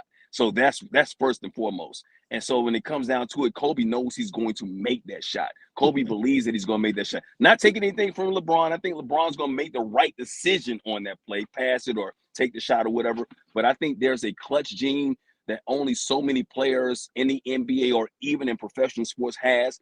And Kobe Bryant was definitely one of those guys. He was built from that cloth. He had that ilk about him that he wanted to take that shot. So, yeah, I think LeBron James is the greatest, most skilled player, I should say, we've ever seen. Not the greatest of all time. Yeah. But when it comes to certain characteristics of a player or an athlete, Kobe just has a different edge to him, man, that I think that's just unique to him like Michael Jordan and other players like that. So, yeah, definitely Kobe Bryant. What's the handicap? Handicap is like I might as well be in a wheelchair, bro. Bro, I'm gonna tell you how bad my handicap is. When I'm in a cart, they put a handicap sticker on the top. That's how bad it is. Oh, wait, you're there just for the drinks and the sandwiches, right? Pretty much. The thing is, I'm getting better. I am getting better. I get invited to a lot of these celebrity events or whatever, man. I just don't want to embarrass myself. I want to hit the ball. So now I'm down. I'm breaking 90 every now and then. So yeah. But it's still terrible. Put me on the wrong golf course, man. On the wrong day when my back is acting up because I am 55 years old. Yeah, bro. You need to let me hit for the senior tees on that day. Have a great time today. And Mike, always thank you so much for finding time for me, my friend. Anytime, my brother. Talk to you soon. You got it. That is Mike Hill from Fox Sports. Make sure you guys check out him when he's on, man. He's absolutely spectacular, and he always finds time for me when he comes on the program. All right, ramp this bad puppy up again. Hey, you know what? You know how so I got a text message from him. Hey, Sil, this is a true story, Xander. This is a true story. So I got a text message from Mike Hill, and Xander has to remind me. I don't know how many times he's got to remind me. Like, hey, do you know this guy? I go, yeah, I know this guy. And so Mike Hill, who was I talking to? Oh, man, Kurt Menefee. I was talking to Kurt Menefee last night about this whole Belichick thing. And so Kurt Menefee and I are texting, and Mike Hill's with him. Hey, Sileo, how come you don't have me on your show anymore? And I go, Mike, what do you mean how come I don't have you on your show? You had me one time. And I'm like, okay, you want to come on tomorrow? He's like, yeah, I got a golf thing I got to do for Fox. I got a celebrity event I got to do for Fox Sports. And I go, I don't care. Come on. So that's why I put him on. I was like, there's more of a guilt thing for me. Get him on. All right. So like I said, we're talking about, everybody's talking about this. Like, I got a text message last night from James Brown, and I got to get James Brown on here. I know I worked with James Brown when I was at Fox Sports. I worked at Fox Sports for 3 years. My wife worked at Fox Sports, and we worked at Pico. And you know that studio you see those guys in? We worked there. And so I was talking to Menefee, and Kurt Menefee's like, yeah, man, this been and like I said, all the guys there, man, they started talking about, and I think they're getting ready for Major League Baseball. And Mike's getting ready for baseball. I mean, he goes, get me on. I'm like, okay. Jalen will be Dak's backup in 2 years. Book it. Woo, man. Okay. Sigma, bottom 10 passing offense with AJ and Smitty. And got to think about it. Seals, you got a Rolodex. Yeah, it's in my phone now. I used to have it. My wife and I used to actually have this book, and I don't know where, I think we threw this book finally out. But we had a book about, I would say, because now I have it on file, and I have a file for it. I would say I got about 7,000 names. Okay? Sills doesn't drink on the air, jackass. I would probably have about 7,000. We have about 7,000 names. I would say that. There's so many names in the Rolodex now that I mean, oh, by the way, I'll show you this. Let me show you this. Do you guys, we're a football show here, but I want to show you this. Here's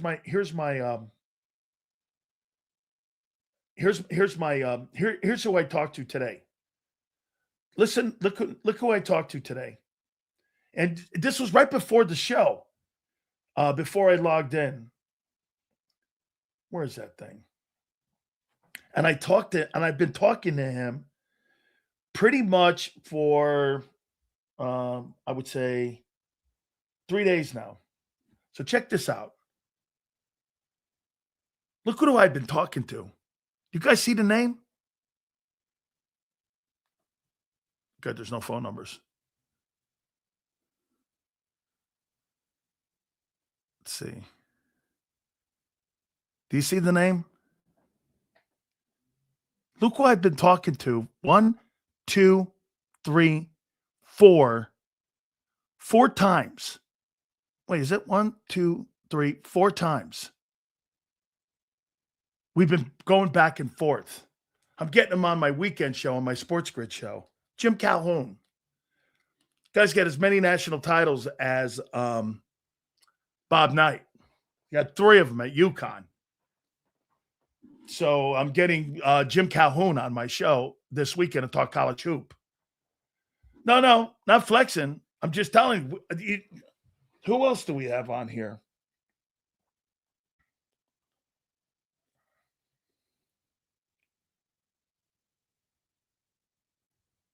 Can't show that one. I got Frank Reich on here. You got Bill Romanowski on here. I got Tony Dungy on there. You want Rohan Marley? We'll get Rohan. Sills, am I in the Rolodex? No. Still haven't come on my live stream yet. Well, wait a minute. I gave you my damn, I gave you my email address.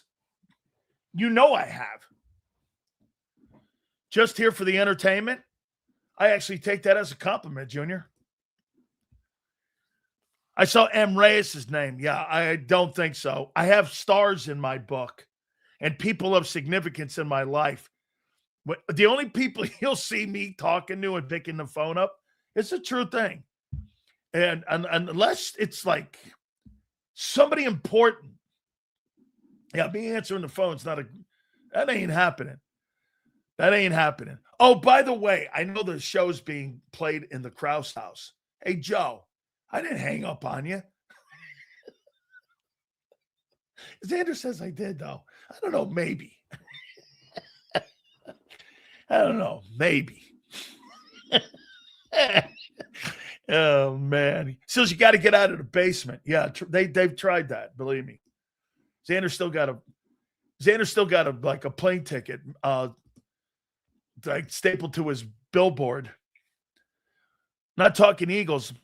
They are talking winners. They just talked a ranking offense doing your part. 28th in passing is pathetic with AJ, Smitty, and Goddard. Correct. You're not utilizing your assets. Michael, we need Sills in the stream. Who's Michael? Please be somebody I care about. Where do we listen to you on your Sports Grid show? Noon to 2. Just Google Sports Grid. By the way, it's on Prime Video and Netflix, so you can watch it on that too. I actually saw myself on there. I'm like, got to work on it. Not good. Get Romanowski on. We had him on last week. Kellen Moore is very relevant. Yes, I think he's doing a great job down in New Orleans.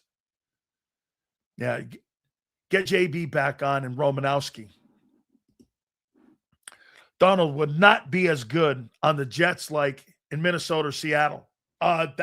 Is that an epiphany? So let me set this thing back up again here. So let me reel this all back in and let me go back to Jeff McClain. This is by far one of the greatest. This is absolutely awesome here. So according to Jeff McClain,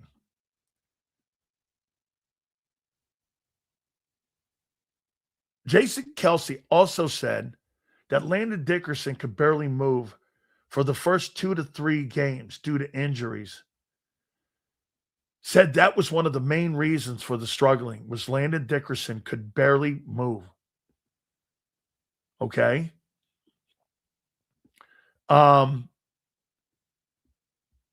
Jeff McClain also reported, here's something too, Les Bowen. What Adam Schefter said about the Eagles having Sirianni call plays if the new OC isn't ready to do that reminds me of the year Laurie let Chip run personnel. So either that would work and Chip would shut up, or it would and could be the way to fire Chip. We all know what happened. This is Les Bowen. Funny, this was a couple hours ago. I said this a couple hours ago. Let Nick run the plays. Let him be the play caller. You want to know if Nick Sirianni's a good coach or not in offensive schemes? Let him run the offense. Let him be the official play caller. Why not? Why wouldn't you do that? If you think this coach is that good, let him call plays. I'd rather have Nick Sirianni, who's actually called plays, than somebody who's never called plays. Or don't you think the coach is that talented? So wait, the Eagles have a head coach that they don't think is more gifted as a play caller than a first-year play caller from Minnesota or Green Bay or Los Angeles? Really? So think about that. Nick Sirianni, who's 50-18, supposedly a pretty good offensive-minded guy. You would hire a guy that's never called plays instead of looking at Nick and going, why don't you call plays? Make that make sense. Well, wait. So a guy who so Kevin Patullo, you hire Kevin Patullo, who's not a good play caller, never called plays, and you hire him over Nick.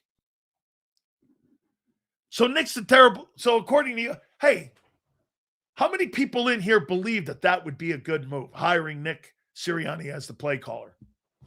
Let me hear this one. Who would want Nick Sirianni as the play caller? Oh, I would love it. Oh, I would love it. So, yes, okay. No. With Jalen Hurts is his quarterback. You would love it for content. Really? Feels like I tell you, I'm praying for Kingsbury. I know. We're going to get back to that. He get fired mid-season. Well, this could take care of a lot of things for you. Like they did with Chip. Go ahead, Chip. Run personnel. Like Les Bowen said. Go ahead, Chip. Ran the personnel. They blew his ass out. Yes, because it's boom or bust. Yeah, because you know what? If Nick failed, they'd fire his ass for being a bad play caller, not for being a bad head coach. Why are they protecting him? This guy's such a good coach, he should be able to take over the play calling. And Nick, we trust. Too bad your owner doesn't. Tried firing him twice in 3 years. Explain that away. Hey, M. Reyes, explain that away. Your owner was thinking of firing him 2 times in the last 3 years. Woo! Man, that's a lot of conviction. How you doing? Slick Sirianni. Good move. Credit without responsibilities. That's it right there, baby. Nick gets the credit for the team without the responsibility. But when shit goes sideways, it's someone else's problem. You hit it right there. That's my problem with him. Right there. Intern Sirianni, that is my problem right there. You guys give him all the credit for the success, but when shit hits the fan, it's Kevin Patullo's fault. Sean Desai's fault. Brian Johnson's fault. It's not his fault. He's the guy that gets all the credit, but when shit hits the fan, other people have to die on the vine or fall on the sword for it. That's bullshit. I mean, that's my problem. Honestly, that's my biggest problem with him, is that he doesn't take responsibility, and nor does the organization. That's why he's not the play caller. He's not the play caller because of that. Because it's easy to blame someone else for failure. Hey, things not working. It's Patullo's fault, not my fault. Oh, but when shit goes well, Nick hired him. Okay. Hey, those are front runners. When shit goes sideways, I want problem solvers. Like I said, what really turned me completely away from that dude was the San Francisco game. I saw a practice squad team beat your Eagles. And it was just better coaching. Seals, would you hire Kelsey as the O-line coach? Why would Jason Kelsey do that? Jason Kelsey's making $30 million a year now. Why would he want to take that gig? I mean, he'd be in his life right now. Kelsey's a celebrity. Does the NFL games for ESPN. His podcast is killing it. He's got side deals. He's got a beer company or whatever it is. Why would he want that gig? Why would he want the headache and the limited money compared to what he's making now? I mean, that job, what do you think that job pays? Like, here, what do you think the job pays as an offensive line coach for the Philadelphia Eagles? O-line coach, Eagles, pay. What do you think it is? It's $1 million. No disrespect. That's a good number. How much does Jason Kelsey make a year? Here's Jason Kelsey. How much is Jason Kelsey annual salary? Jason Kelsey. Annual income. He makes $14 million. Guy makes $14 million a year. I'm going to go take $1 million a year job for what? I mean, and yeah, that's not a smart business move. Says you hit a grand slam. 3 coordinators died on a sword. Nick is a professional lackey boy. Hey, all I know is this. I'm going to put the tea leaves together again here. You ready? All right, guys, do me a favor. Hit the like button. Xander's going to join us too at around 4:30. So here, according to Jeff McClain, we're going to get to the topics. Oh my God, I've only got to one. Okay, that was the play caller. All right. Jeff McClain reported that Jeff Stoutland lost his responsibilities as an offensive run game coordinator. Okay. So he's no longer the run game coordinator. Okay. The question is, when was that? Some reports are saying it was week 6. Makes sense. The run game. How many times did we have on the post-game show we talked about this? Where's the run game? Where's the run game? Where's the run game? Every week it was a talking point. What's wrong with Barkley? What's wrong with Barkley? Who was calling the plays? Was it Kevin Patullo calling the run plays too? And that's why they were running into the wall and running 3 in a row? I'll tell you what, every one of those press conferences that guys like John McMullen and other folks were asking questions, and they were asking questions about the run game, Kevin Patullo was answering him, well, we're a little injured in the O-line and we got to get more continuity. I didn't hear him bring up anybody's name, so maybe he was calling him. So you put the responsibilities. So let me ask you this. Do you think that Nick Sirianni took those responsibilities away from Stoutland so he could make his boy have a better chance of success?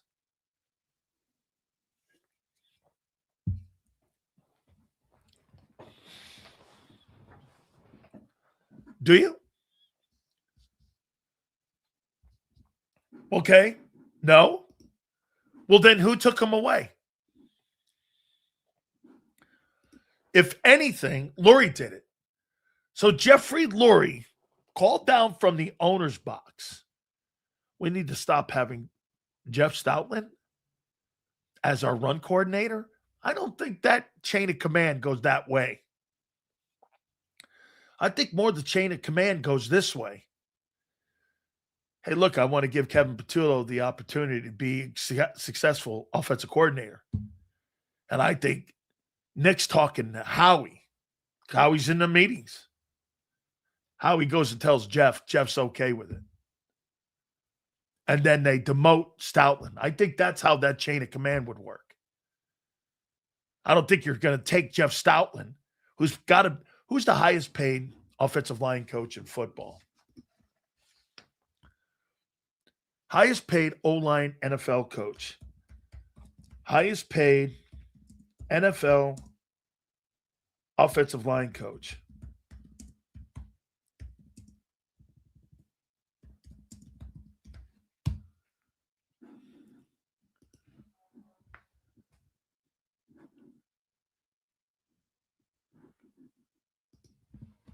NFL.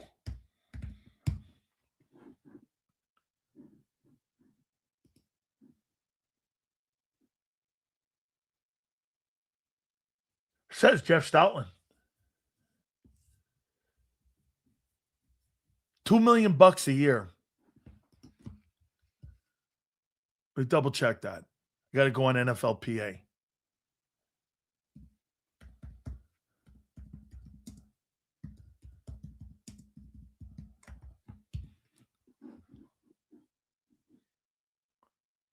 $3 million.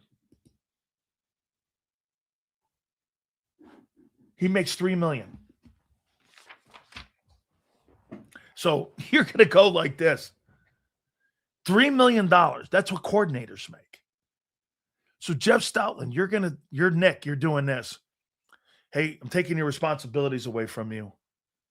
You're going to make a $3 million decision without telling Howie and the owner? Yeah, no. Okay. He may have gotten a raise to $5 million. I see 3. He could be making 5. That doesn't go unless it goes upstairs. A $5 million coach? Shit, there's NFL coaches that are only making $8 million. Like offensive coordinators make between $5 and $7 million. Or $4 to $6 million, $4 to $5 million, depending. Here, let me see how much Mike McDaniel got from the Chargers. Chargers new OC salary.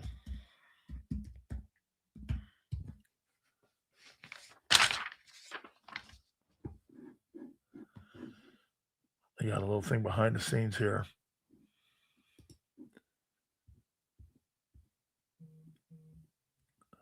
Yeah, this guy's making $6 million. $6 million to be the OC in Los Angeles with Mike. Remember something. John Harbaugh makes $17 million. Okay, he makes $17 million. So that decision just didn't do. You didn't walk into your team meetings one day and do this. Hey, Jeff, come into my office here. Listen, we're relieving you of your duties of the offensive run game. We still want you as head coach. I still want you head of the offensive line, but your run game responsibilities are going to be passed over to Kevin Patullo. What? Okay. Yeah, that's not, and by the way, the general manager is probably in the building for that. Because that's salary. Remember, you pay him, you let him coach. You demoted a $3 to $5 million offensive line coach for Kevin Patullo, if true. And that Jeff McClain story is true. Was it Stoutland the run game coordinator in 2020 too? Yeah, he was also the run game coordinator when you won the Super Bowl in 17, and when you went to one in 22, and you won the one in 24. Yeah. You're demoting him? Why are you demoting him? Well, now the story's coming out. That's why I said this. This leads to Kliff Kingsbury.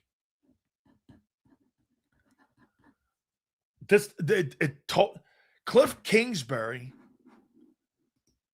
is the best candidate that's available for the Eagles right now. He's better than anybody they've interviewed. What are you saying? What you're saying makes sense, Sills, that if this is the case, it looks terrible on Stiff Nick for trying to keep out his buddy after how great Stout's been.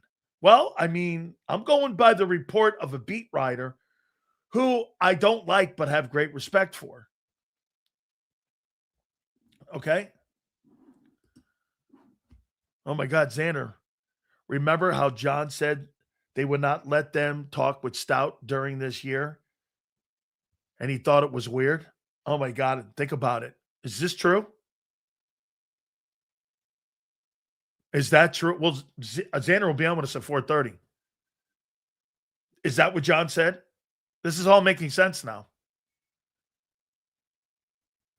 Is that really true? That John said that? There's your answers.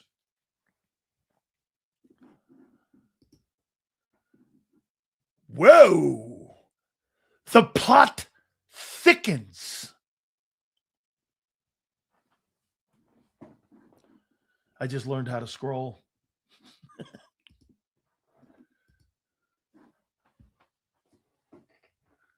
Let's let this resonate.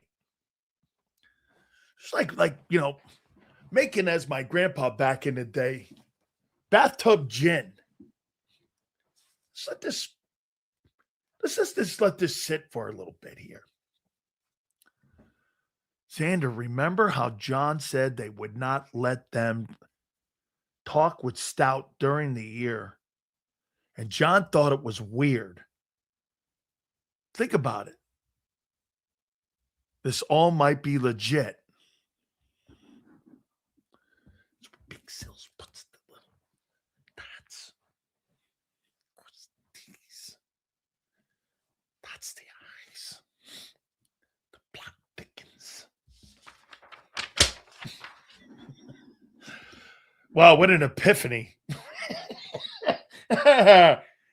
Oh, hey, Phil, really?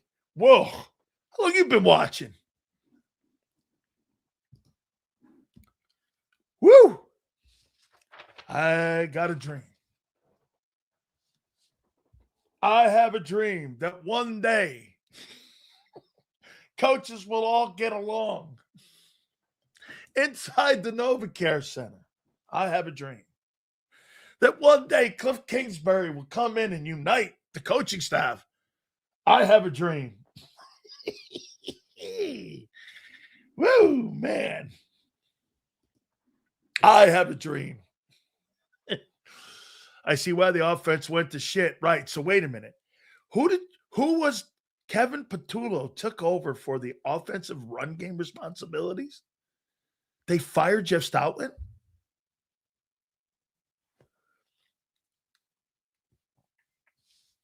It's self-sabotage. It's the same shit that went on in 23.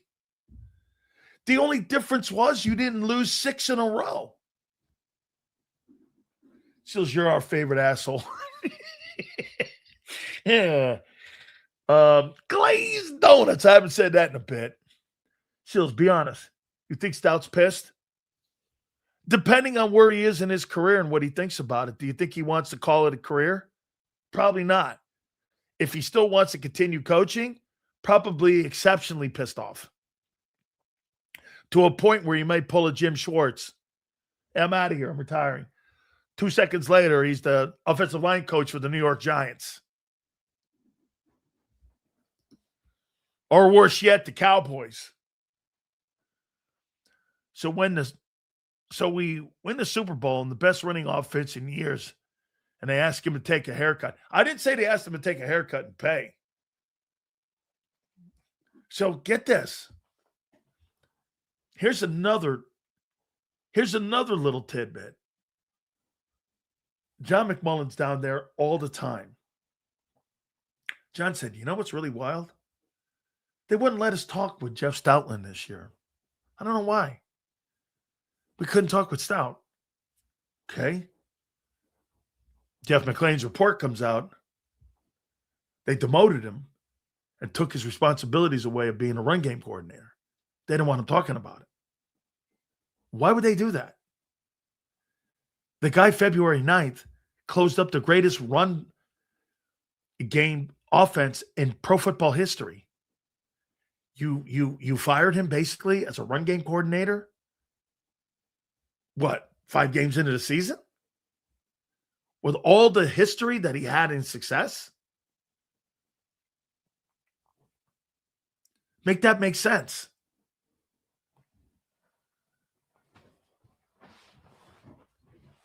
I mean, you didn't give the guy the latitude?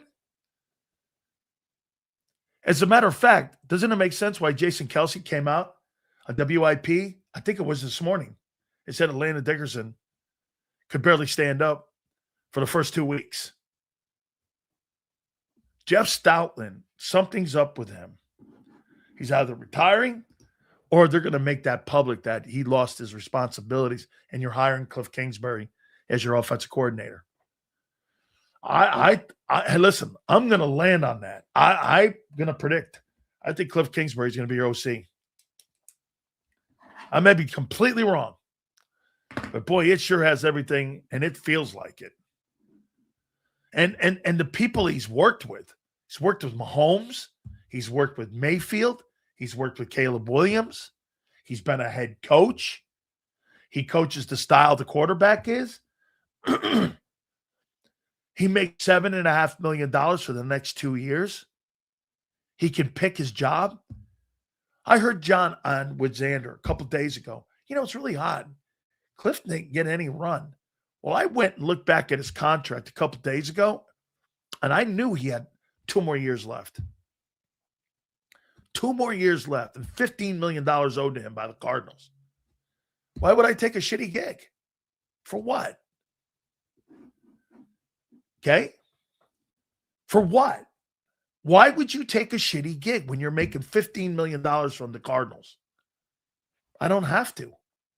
As a matter of fact, I wouldn't doubt that he bailed on the Commanders and said, yeah, you know, you want to get rid of me, that's fine. I'm all good. Yeah. Not going anywhere, because you know what he probably said? Dan Quinn ain't the guy. He didn't quit on Jaden Daniels. He probably looked at Dan Quinn and said, wouldn't you quit on that? Because if Dan Quinn doesn't have a good year this year, he's fired. Why would Kliff Kingsbury stick around for a guy that's a lame duck coach maybe? That guy gets out to a shitty start this coming year and they don't win some ball games, you're going to fire the coach? The quarterback's probably going to get hurt again. Why would he do that? He said, let me out now before the Titanic hits the iceberg. Dan Quinn is not on good standing right now. I mean, it's the Titanic. It's hit the iceberg, and you got 2 hours before the boat goes down. Right? I'm staying on that boat. I'm getting me a lifeboat. Sills with Kingsbury, the window just opened up a little higher. Yeah. Listen, everybody sends me over on my X account all these stupid names. I really don't care who they are. Here, who's this? Here's another one. If we are to speculate about the Eagles reduce the opportunity for Jeff Stoutland in the run game and to run the run game, it looks like it was the mini buy. Look at these names. Here's another guy. Colts OC Jim Bob Cooter, who had a second in-person interview with the Eagles for their OC vacancy, worked as a consultant for the team in 21. Nick Sirianni first worked with Cooter in the first job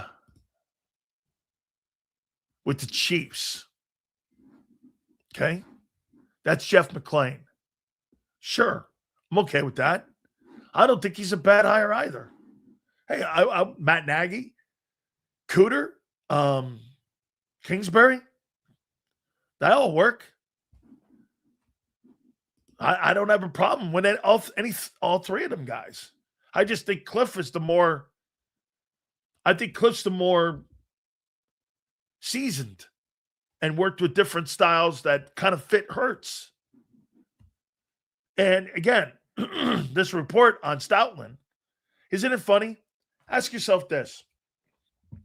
Have you ever in your life ever heard anything negative about Jeff Stoutland being reported by a reporter? And how many years has he been here? Let me see. How many years has Stoutland been with the Eagles? How many years has Stoutland been with the Eagles?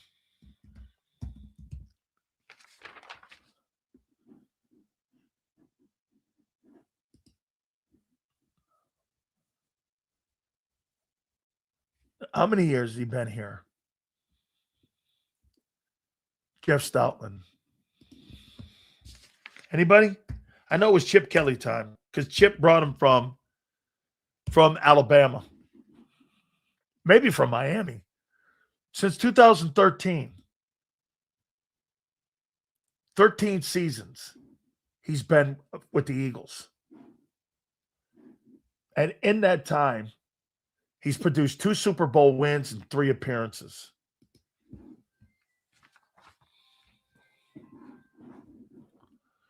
$13 years. Okay? If Kingsbury becomes the OC, then the Eagles are geniuses. They've used all this time gathering information from other coaches as well as learning about potential future coaches. Well, here, ask yourself this, though, okay? And let me finish up that thought. Have you guys ever in your entire life ever heard anything negative about Jeff Stoutland until right now? In those 13 years, has anyone ever said anything negative about the offensive line or Jeff Stoutland? Like, I've only been doing it for 5 going on 6 in April? I've never heard a thing out of that. I've never heard anybody say anything but glowing reviews about Jeff Stoutland. All of a sudden now, there's reports that he was demoted. He's no longer the run game coordinator. And John McMullen thought it was odd that they couldn't talk to him this year. When did that happen? How did you get there? I mean, how did you get there with this? Right? I'm not throwing an opinion in there. I'm asking, how'd you get there with that? And especially, you came off a year where your back went for 2,700 yards. And had one of the most iconic run games of all time. Now the guy's dog shit? And he's demoted? Like, hey, did Nick do that for his boy? To give his boy the best opportunity? And in the process, did he sabotage his team? And maybe this is why the Eagles are pissed off at Nick? Because he demoted Stoutland?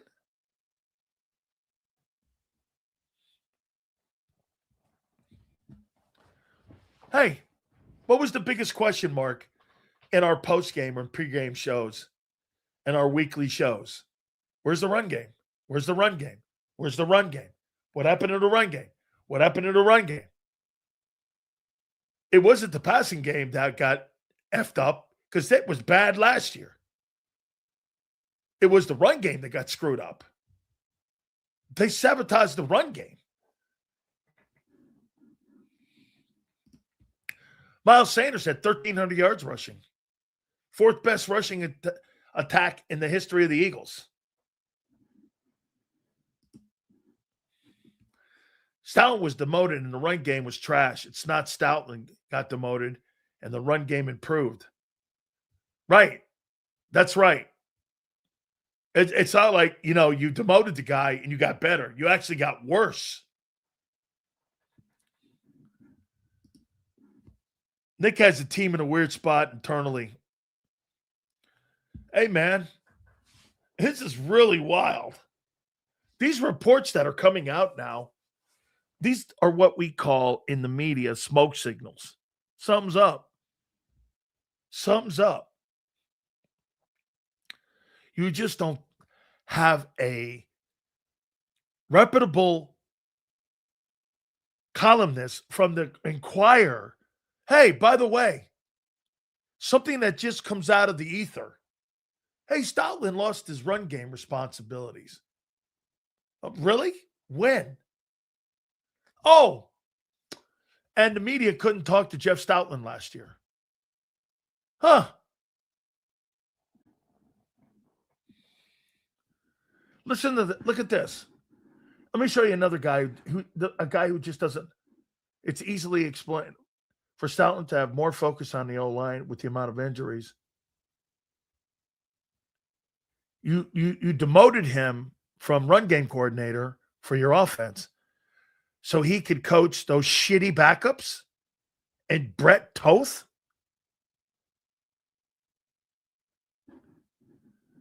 Man, you're a Bryce Harper 0 for 28. I mean, Bryce Harper doesn't go through longer stretches of swing and misses than Dumb Reyes. Nick's record is incredible. Then you see him on the sidelines. 23 collapsed and almost fired in 24. And Reyes is hero. My hero. You know, T.O. was, hey, you know how T.O. said this? That's my quarterback. Here's Dumb Reyes. That's my coach.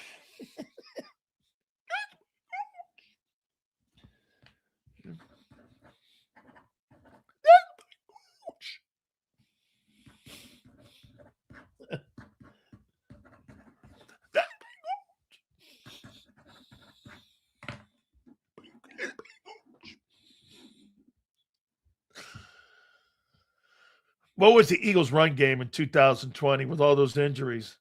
It wasn't the coaching. It was the injuries in 25. Dude, who were the wide receivers on that 2020 team? The entire football team fell to piss. And then he sabotaged the final game of the year by benching all your players. That wouldn't be a bad thing. I think she's a nice girl. I think M. Reyes, I think she's a wonderful girl. Not a problem. Like a sweetheart. Right? 9-7. 7-9. It's a real record. How you doing? The floodgate is starting to open on Nick. Don't demote Stout after a historic rushing season. More deflecting is what I see. We can't get an OC in here because the organization's ways, they are trying to save face.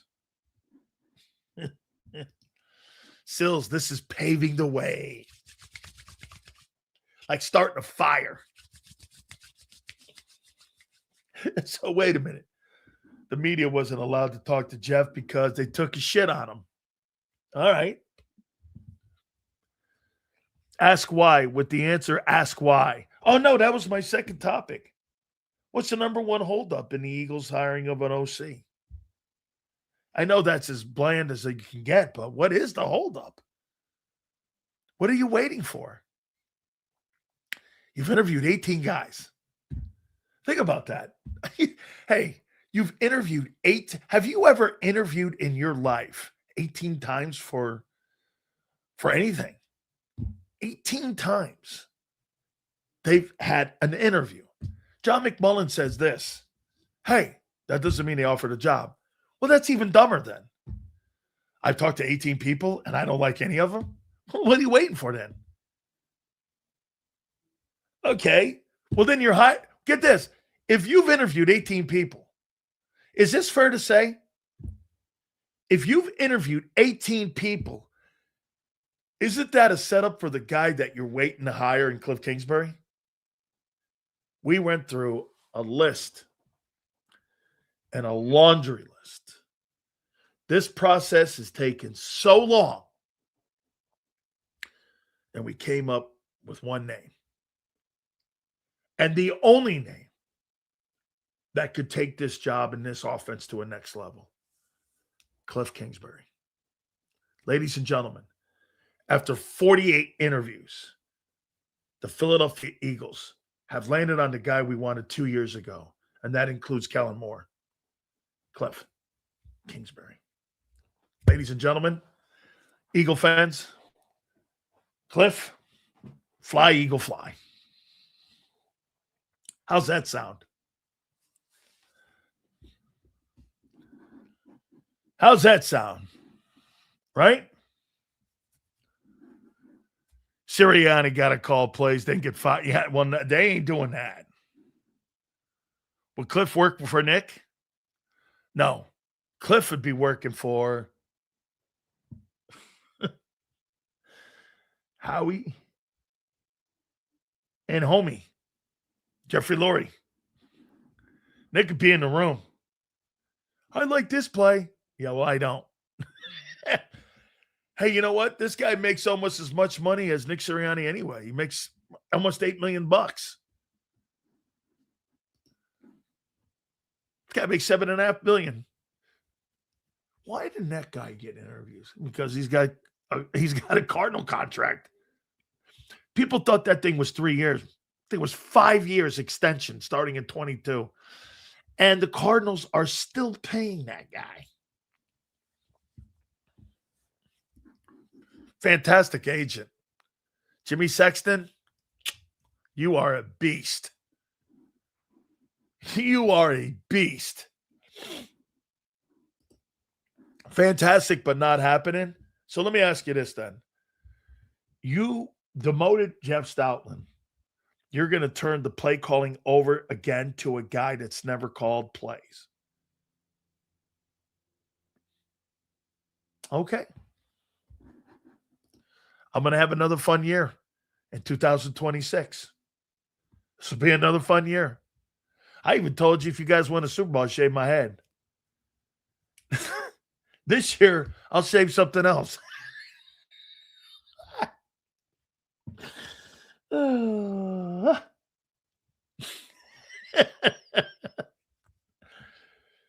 Jim Bob Cooter season. Hey, by the way, I wouldn't have a problem with that. So, how would the dynamic work between Kingsbury and Stoutland? Easy. This is the plays I want to run. This is the plays we're going to run. Okay. And if you don't want to, you can retire.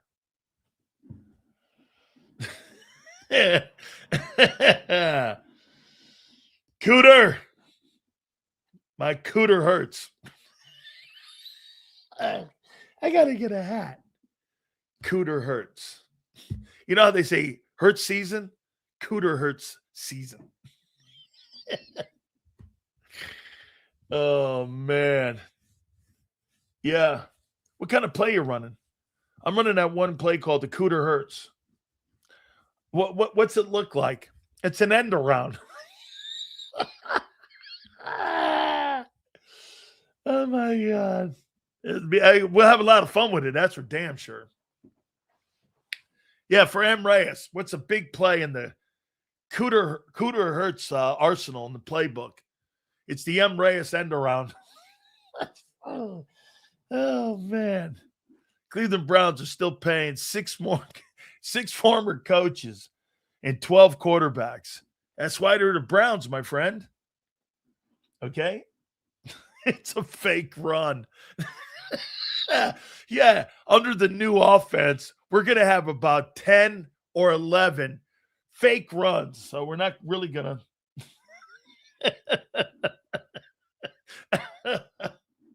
I'll do my best. Oh my God. Stout may have had the run game taken away, but that wasn't without Laurie's approval. You bet your ass it wasn't. $5 million O-line coach making that kind of money. That's not somebody down low on the food chain like Nick makes when it comes to the general manager and the owner. Nick's third on that list. Hey, guess what? You don't just walk in there and go, how you doing? I'm going to fire a guy. I'm the run coordinator and just go like this. Hey, KP, it's your job now. The Cooter Hurts season's here. My Cooter Hurts season. Let's go. LFG, baby. I want a hat.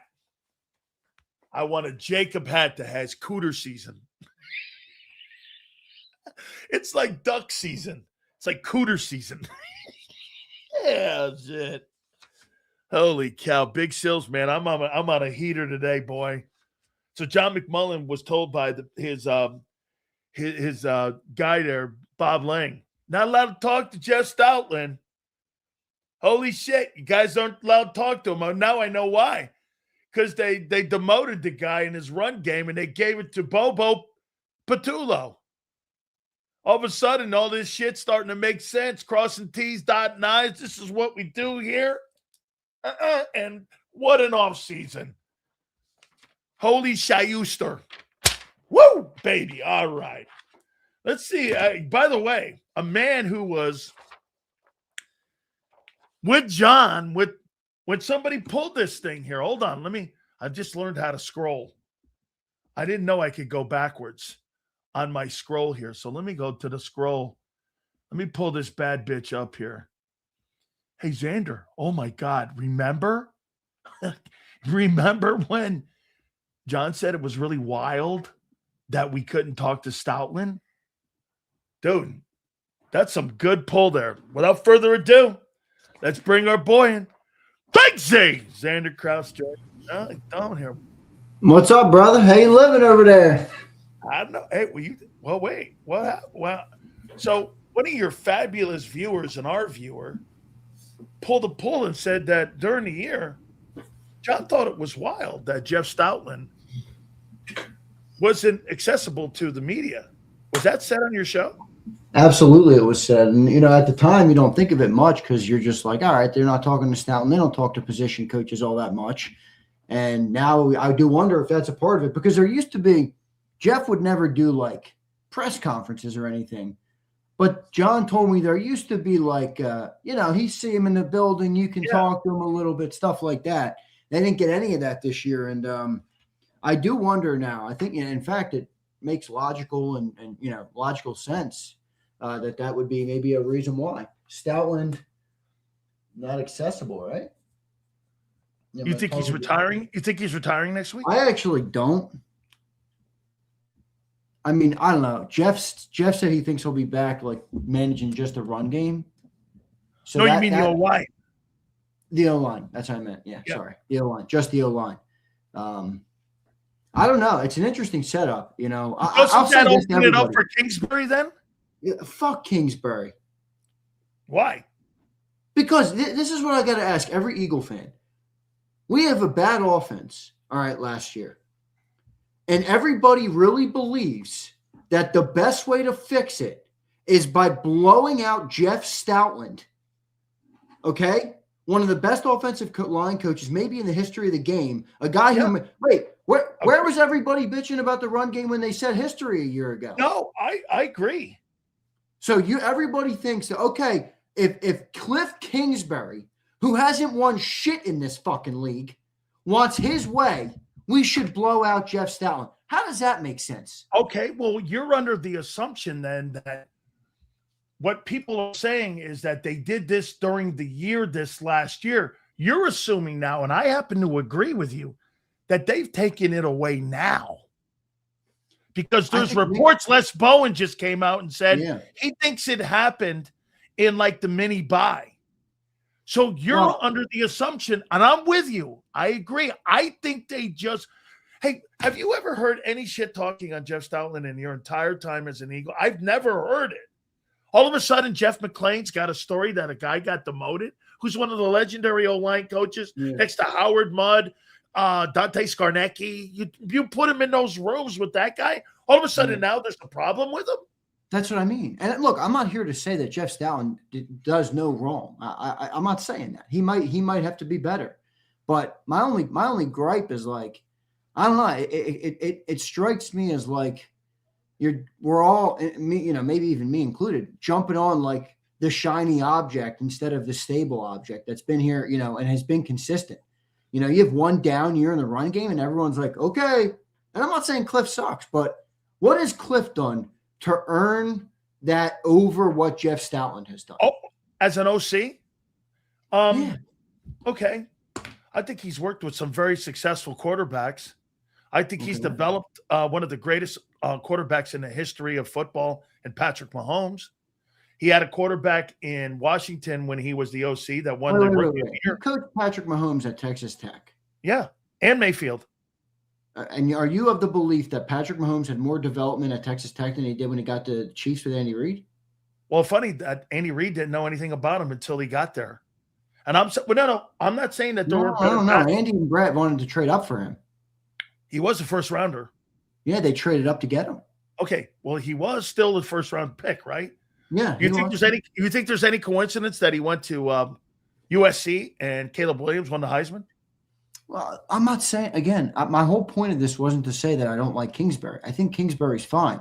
But when it comes to everybody jumping ship on Stoutland because Kingsbury demanded it, that's where I think people are out of hand.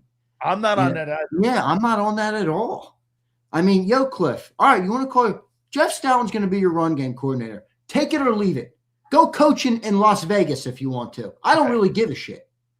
Well, that's what I would say. Let's go. Okay. Jeff Stoutland. I agree. Let's wait real quick.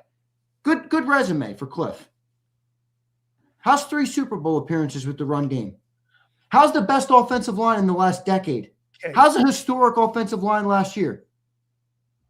Well, then, I'm sorry, but I'm not won over. Then why did they, after 6 games, according to Jeff McClain, demote the run game coordinator, Jeff Stoutland? If you believe that report, why would they do that then? If it wasn't for 2 things. I think it's one thing. I think they wanted to give Kevin Patullo every chance and hell to be the best offensive coordinator he can, and they were never just synced up because that had nothing to do with Kliff Kingsbury. If the McClain story's true, that they did it last year, and I'm with you. I think this is done now, and it's been released now for a reason because something's coming up here. Something's coming, man. I feel it too. I think there's something coming up here.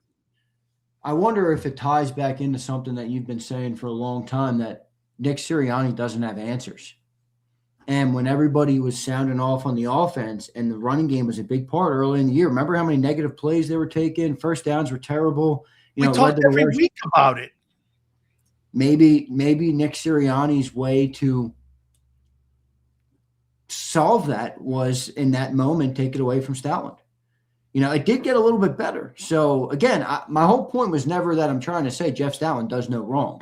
I just think I would just say be careful what you wish for, because I don't think Kliff Kingsbury is going to come in here and all of a sudden you're going to be living in a 3D dimensional land where everything works and the offense and the run. I don't think it's working like that. So, but it is interesting. Like if he did lose it, I'd like to see where, because there was a couple games where like they did start to run the ball better. They even had over 100 yards in the playoff game rushing the ball. But hey, the running game had a bad year. Is the run game been the crux problem on the offense the last 3 years? Not 3 years, not at all. And as a matter of fact, the guy was still ninth. The guy was still ninth. What's consistent though? What's the common denominator? Yeah. It's the passing game. So is now have we evolved to the point as a fan base that Jeff Stoutland's problems in the run game he's now responsible for the passing game, which has sucked for 3 years? I mean, there's not many teams that can keep a great running game consistently in the NFL if they can't ever pass the ball that well. I mean, one of the ways to open up the run game is to pass the ball effectively and vice versa. Yeah, but run game opens the pass game. Yeah, but not when it's the only thing you can do. Eventually, that scale tips. My point would be this, then. If you can't get the run game going, that's why the quarterback in the passing game struggled. You could think that way, too. You could think that way. Brother, let me can't ask run you. The ball, can't throw it. I agree with you. And I think for most teams that applies. But when you have an Eagles team that's, how do I put this without people having an aneurysm? Below average passing year in and year out, eventually defenses are just going to say this: I'm putting 8 in the box. Yeah. And you beat me elsewhere. And that's what you saw this year. You saw guys loaded up, and the offensive line was trying to block more guys. They didn't have enough dudes to make all the blocking. So I think there's a log jam. I'm not saying you're wrong about the run game opening up the pass game. I think there's a log jam. I think the drain is clogged in Philly. And in order for you to open the drain, you have to be able to do more things successfully. I'm not saying you got to be the greatest show on turf, but you have to pose the threat so that it takes some pressure out of the tube, out of the running game, and allows things to breathe a little bit better. I don't think there's I think defenses have clamped up. I think they know how they want to play the Philadelphia Eagles. They'll allow an occasional shot play to A.J. Brown, and they'll eliminate the running game. They'll make Hurts sit in the pocket and have to beat you from there. And if you can't ever do that, then I think the run game will continue to struggle. But I don't know. I'm just not a fan of all of a sudden the whole fan base. I'm reading it on Twitter. I'm reading it on the JAKIB comments. We go, get Stoutland out of here for Kingsbury. I'm like, whoa. The running game is not the crux problem in this offense. I'm not there either. No way. Now, maybe Kingsbury can help the pass game. Maybe that's where there's some merit. But if you're so great, Kliff, and you can open up the pass game, then I trust Jeff Stoutland with the run game. Commanders were 4th in rushing last year. That's pretty impressive. I mean, remember, they ran the ball a lot. They had Marcus Mariota playing a lot of games. Yeah. They didn't have a high-volume quarterback in there. Jaden didn't play a lot, so there's some context to that. But, yeah, I don't think Kliff is bad. I really don't. I just don't. I don't think the Cooter guy's bad, and I don't think Nagy's bad. So, by the way, I don't even know if Kingsbury's in it. There's only 3 guys that I've heard right now. So 3 guys. Here's the update. 3 guys haven't gotten a second interview. Okay? Today, Josh Grizzard got a second interview in person in Philly. No, that was yesterday, Wednesday in person. Jim Bob Cooter got a second interview. And Mannion, the Mannion guy, got a second interview. All right, so those are your 3 names that have gotten a second interview in Philly. Are we perhaps now the Giants, by the way, want to interview Jim Bob? So makes sense. Maybe there's a little bit of okay, now people start to maybe they try and pick this up. I wouldn't be surprised, man, if we get news on a Football Friday, or maybe even tonight. The reason why Kliff Kingsbury is not bannered around a lot, he's making $7.5 million a year. Well, he's not there anymore. Didn't he walk away? He had a contract. He had a 5-year contract with the Arizona Cardinals that started in 22. That doesn't get nullified when you take an OC job? Nope. Only a head coach job. Offset money. Oh, man. Well, YouTube says no, Kliff Xander. I think he's a strong candidate. I'm just saying, I haven't seen any reports that they've interviewed him. No. Yeah, that hasn't even come out once. Not even one interview. But we all agreed that they were close to inking a deal down 2 years ago before even Kliff. Yeah. Or Kellen. Yeah. Kellen was the backup plan. Yeah. Kellen was the backup plan. What was the number one thing, Xander, that was the roadblock? It was Stoutland. Yeah. So that guy's got another year. It ends in 27, that contract with the Cardinals. He's owed $15 million in the next 2 years. That guy's going to pick his spot and call his putt, dude. So here, help me out on something here, though. You said something interesting. So we're down to 3 who've got 2 interviews. I think the count was up to, am I right? You correct me if I'm wrong. 18 guys they had some type of interest in. I'm not saying they offered anybody. What were they, 17 or 18? What's that? Right? Like 17 or 18 different guys that they've kind of had some type of interest, maybe? Somewhat in there, yeah, somewhere in that range. Okay, so that amount of interviews tells you what? What's your game plan, dude? Yeah, it tells you they don't have a leader in the clubhouse. They want to hear from everybody. I thought That's not a plan. I agree. But I also wonder this, dude. There's still double-digit teams that need an OC. Completely. 18 days, 17 days after the end of the regular season for Ravens and the Giants. Wait, even more than that. It's like 24 days or 20-something days since the end of the regular season for the teams that didn't make the playoffs. 10 teams still don't have an OC. Now that, while I understand this is concerning for the Eagles, that to me says, boy, these candidates are not that impressive. No. I mean, you have 10 teams still looking for an OC, and there's 17 names going around. Is nobody that good? Nobody outside of Mike McDaniel and Brian Dable. Nobody wants to hire any of them? Really? How many head coaching jobs are open right now? 2. Raiders and who's the other one? Cardinals. Raiders and Cardinals. You got a whole staff. You got a tool there too. They haven't hired an OC in Baltimore yet. They haven't hired an OC in Miami yet, I don't think. Who's the head coach in Baltimore? Jesse Minter. The former DC with the Chargers. Stupid hire.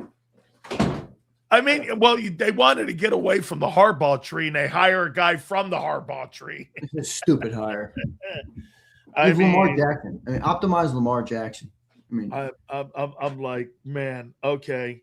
So here, let me ask you this. So what do you think is the number one holdup? For the offensive coordinator job? Yeah, what's the top holdup? I think it's a conflation of all of these things that we're talking about. I mean, the candidate class doesn't seem like they're very good. The Eagles' job is a complex job because you don't know who's returning, and for who does return, you don't know how good they are. You don't know how much control or say you have in the offense with Nick Sirianni as your head coach, whether that's from him or upstairs. We don't really know. We know that the owner is emotionally reactive, and you see multiple guys who come in here as a first-year coordinator and get fired. The quarterback is, a question just in that his style of offense isn't the most common style of offense. It's risk averse. They don't push the ball too much. It's been successful, but it's also not something that you get all super hyped up to go and coach. I think that's a big factor.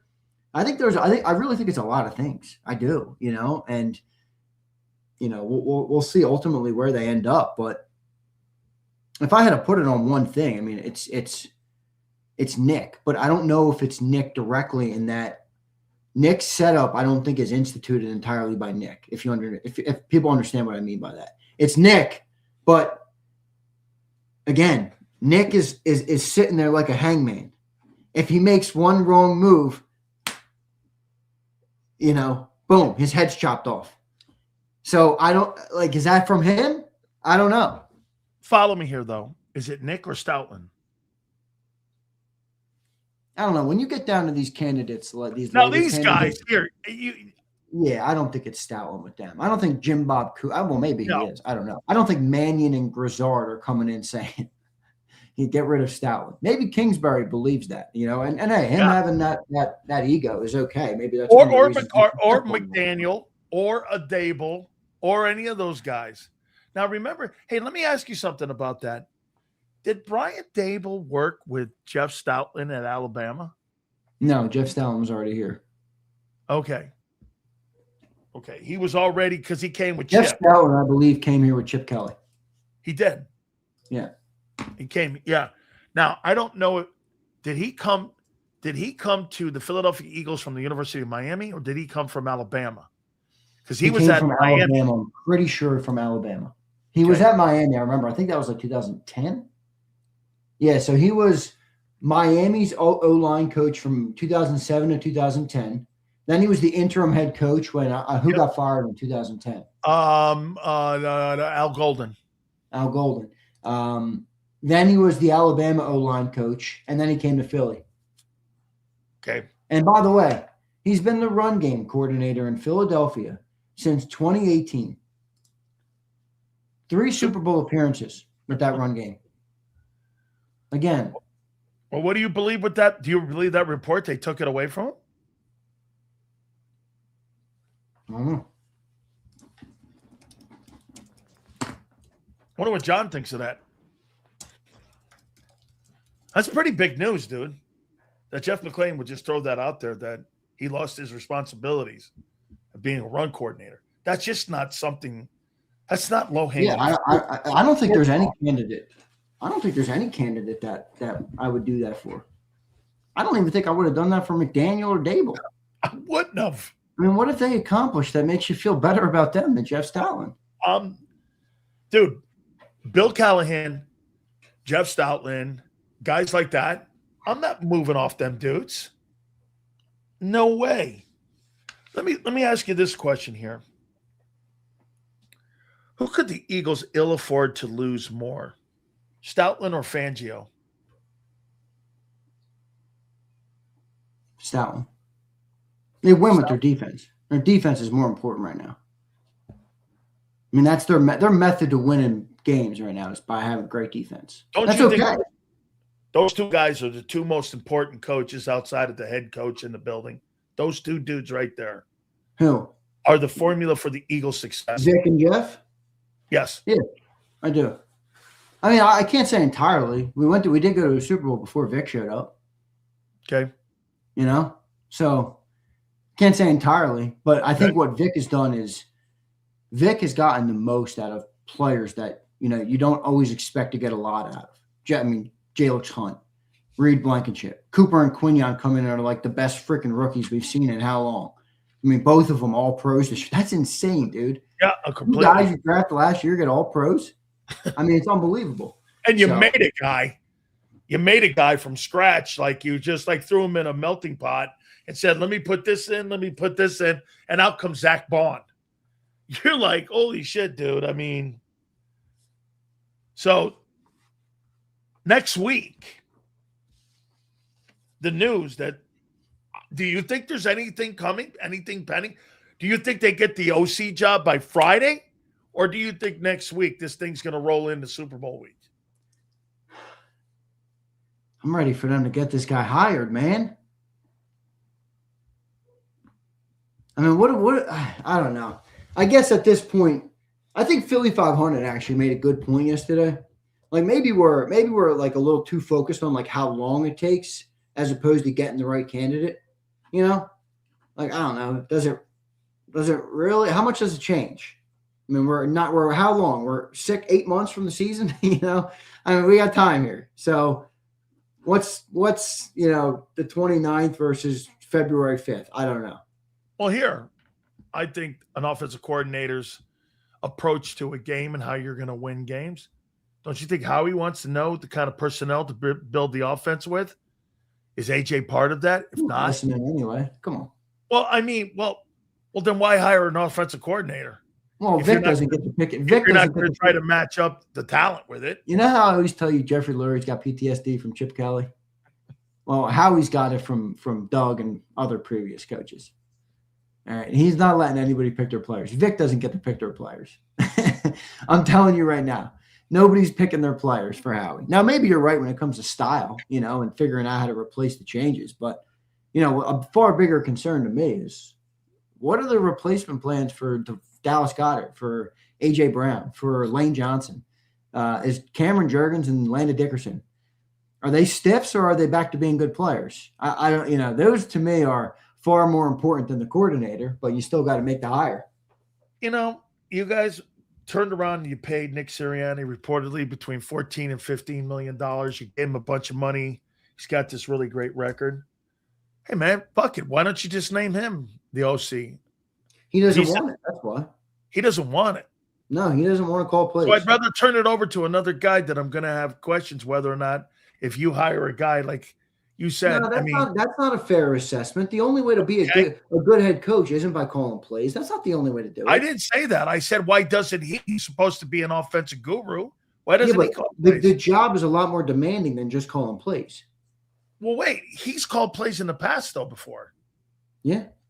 Why would you turn it over to somebody that's outside the building that you don't know and may have not had a relationship with?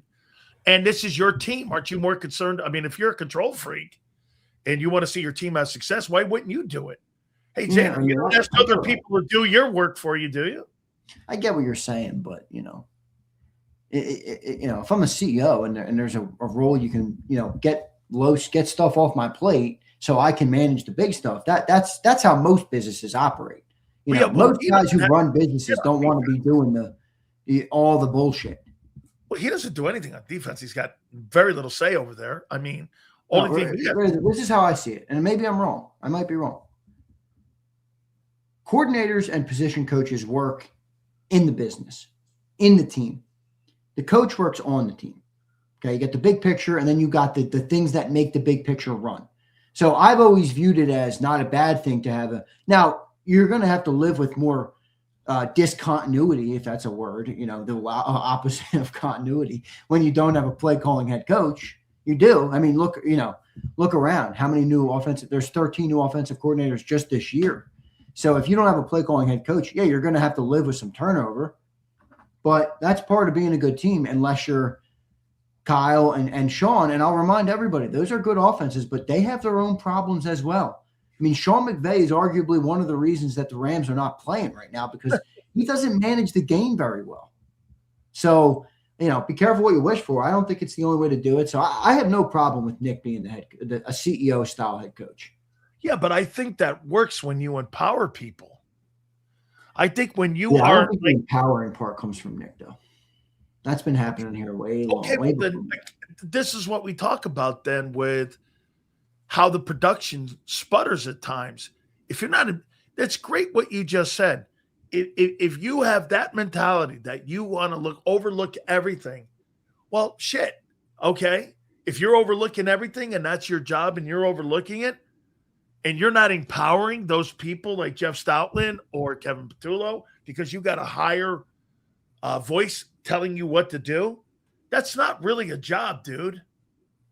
That's just like you're being a lackey because you're being told what to do and you're not being told to be correct. I mean, that's like telling me I want you to paint this painting this way and not to your eye and to your art.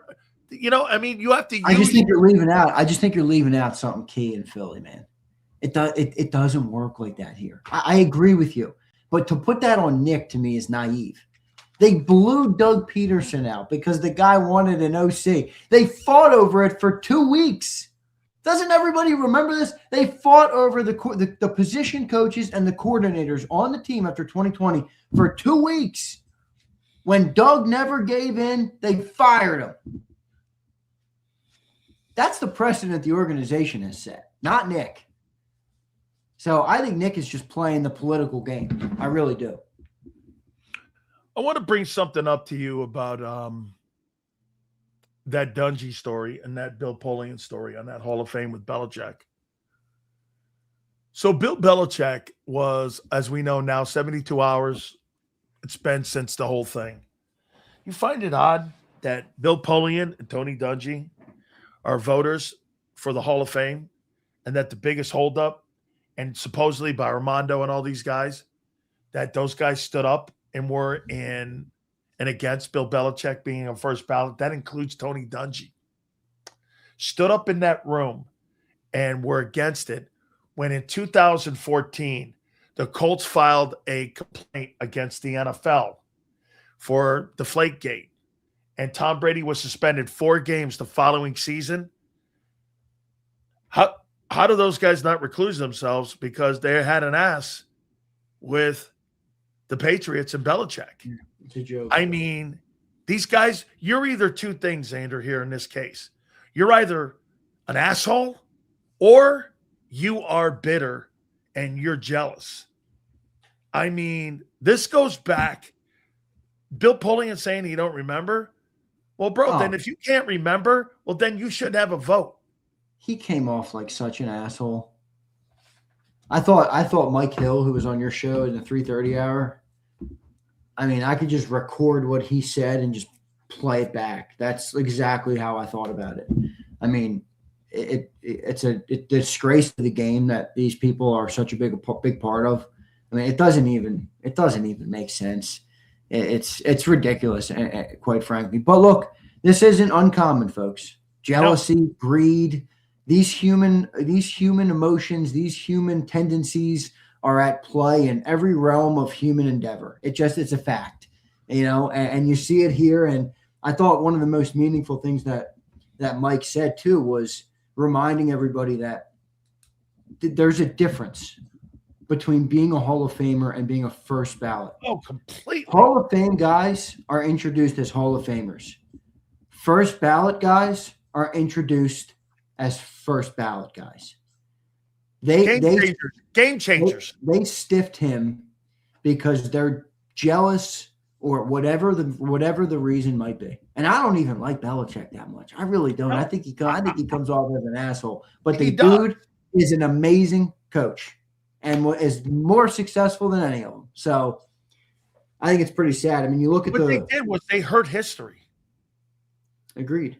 It'll come back to bite them. Bill will have to live with it, but ultimately it'll come back to bite them. You hurt history, and you really, I mean, personally, I think Belichick and the Patriots, I think they broke the Hall of Fame. The Hall of Fame had to basically come out and throw out love for the voters. And by the way, I feel bad for some of the voters because some of the voters, again, at the end of the day, some of the voters are like, hey, don't put me in there with them. Because how many times has Jason Cole and all the people explained to you the process? The process is flawed because you get one vote. And I can see why people went with L.C. Greenwood and Roger Craig. I can, because that's the last chance they're going to get, Xander, at a chance at being Hall of Famers. But my take was this. Don't go Howard Balzer on me. Dude. I never seen a guy dance more than that. I was very disappointed yesterday in Howard Balzer. I mean, that dude danced like I never seen somebody dance. And by the way, I don't know this for sure. I don't know this for sure. But my opinion, he voted no. That guy didn't vote for Bill Belichick. You bet. I told Jimmy Johnson that. And he goes, he believes he didn't vote for him either. And I'm like, man. I even asked him. He goes, I'll let you know. Cole, man. The more I learn and the more I listen to people and the more I get introduced to the more I like Jason Cole. I mean, he's so his way, but he's got such a good way of looking at most things. And the amount of times I've heard Jason Cole, have a personal issue or dislike something about somebody, but shelf it because he understands what he's actually doing. And then you hear, some other shit, and you're just like, man. But whatever. I'm a big fan of Jason Cole. That was one of my takeaways, that I like Jason Cole. He might be the best Hall of Fame voter of them all. Hey, let me tell you, man. I've known him for 25 years since he was covering the Dolphins. And I've known him and he's that dude. And most of you guys in here thought he was a bagel worker. The guy owns 4 shops, and he's got owning Piata. When he was on a couple weeks ago, I felt like jumping on and telling him, Silio's not going to drive to you in Florida.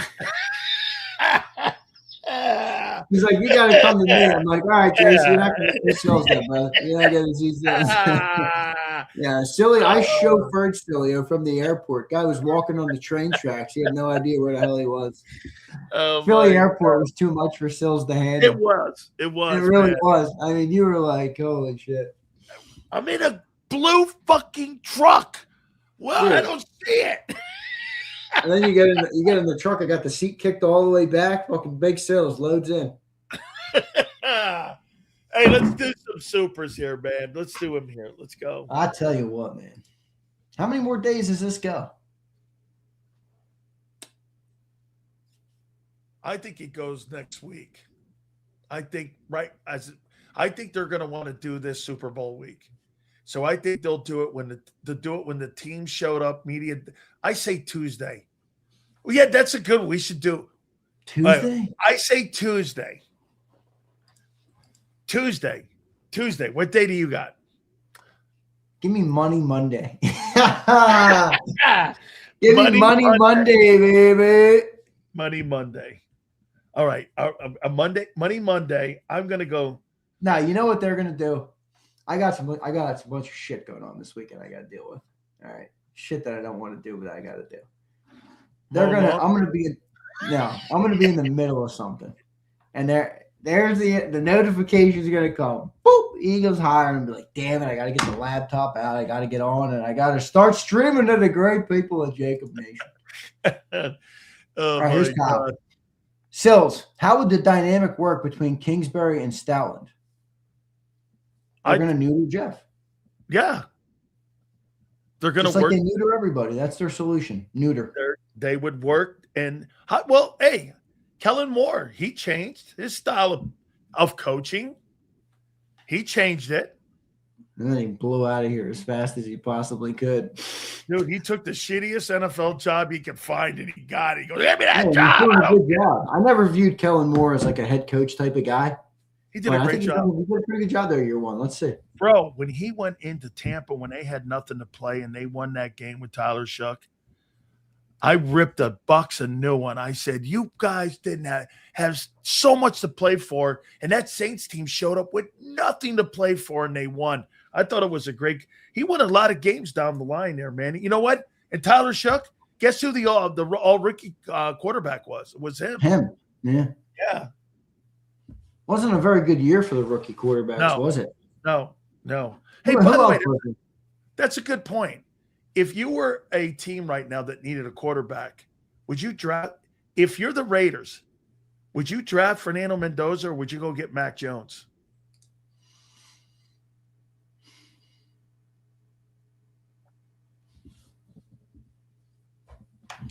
It's making you think, though. Yeah, but here's why I said Mendoza. That organization needs a change of life. It doesn't just need to change a quarterback. You know, if I'm the Vikings, I am nonstop calling the Niners about Matt. If I'm the Vikings, nonstop. That's the guy, because that team doesn't need to change a culture. That team needs a more competent quarterback. I call that too. Steelers, another great one. Yep, that's another good one. Boy, I didn't even think of that. That's a good one. But Mac Jones, having gone through the hurt in the NFL of being blown out, when you go into Las Vegas, you got to remember, man, you're going into an organization that has been failing for decades. You got a culture in that building of bad. You need a guy with a strong backbone in there. And I'm not saying Mendoza doesn't have it, but bro, Mac Jones has been through some. He's been through some shit. He was expected to be He was expected to be Drake May. You're right. He's been through a lot of shit. I mean, I like Mendoza a lot. I like that character. Nothing can prepare you for the gauntlet of what you're going through when you're a number one overall pick. You know, no way, nothing. Here's Shady. Ask why. With that answer, ask why. Keep doing that. It all leads to the quarterback. No, I mean, in some regards, he's the quarterback of the offense. I think it's more of the culture. What Xander says. I think the quarterback. Yeah, I don't think you don't just take Jalen out of the conversation, and this applies to every offense in the NFL. You know, you don't talk about offenses and not include the quarterback. No, but I think it's part of about Mac. You know what I mean? It's no, but I think it's part of the pieces to the puzzle, though. That's what I'm saying. It's part of the puzzle pieces here, but I don't think it's the one centerpiece that's in the conversation. I think there's so many other things to this puzzle. You know what I'm saying? I mean, he's just one of like 5 or 6 things that you have to deal with if you're going to get that OC gig. Yeah, I agree with that. All right, here's Philip. Don't forget the season Miles Sanders had. Yeah, 1,400.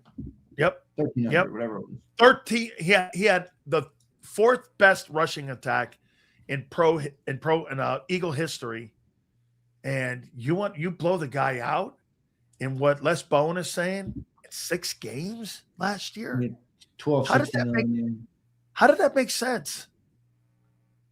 I mean, if that report is true, you fired him in the mini bye from being the offensive run coordinator. Man, I'm just not. I don't know. That story just doesn't make sense. One of the greatest offensive line coaches of all time.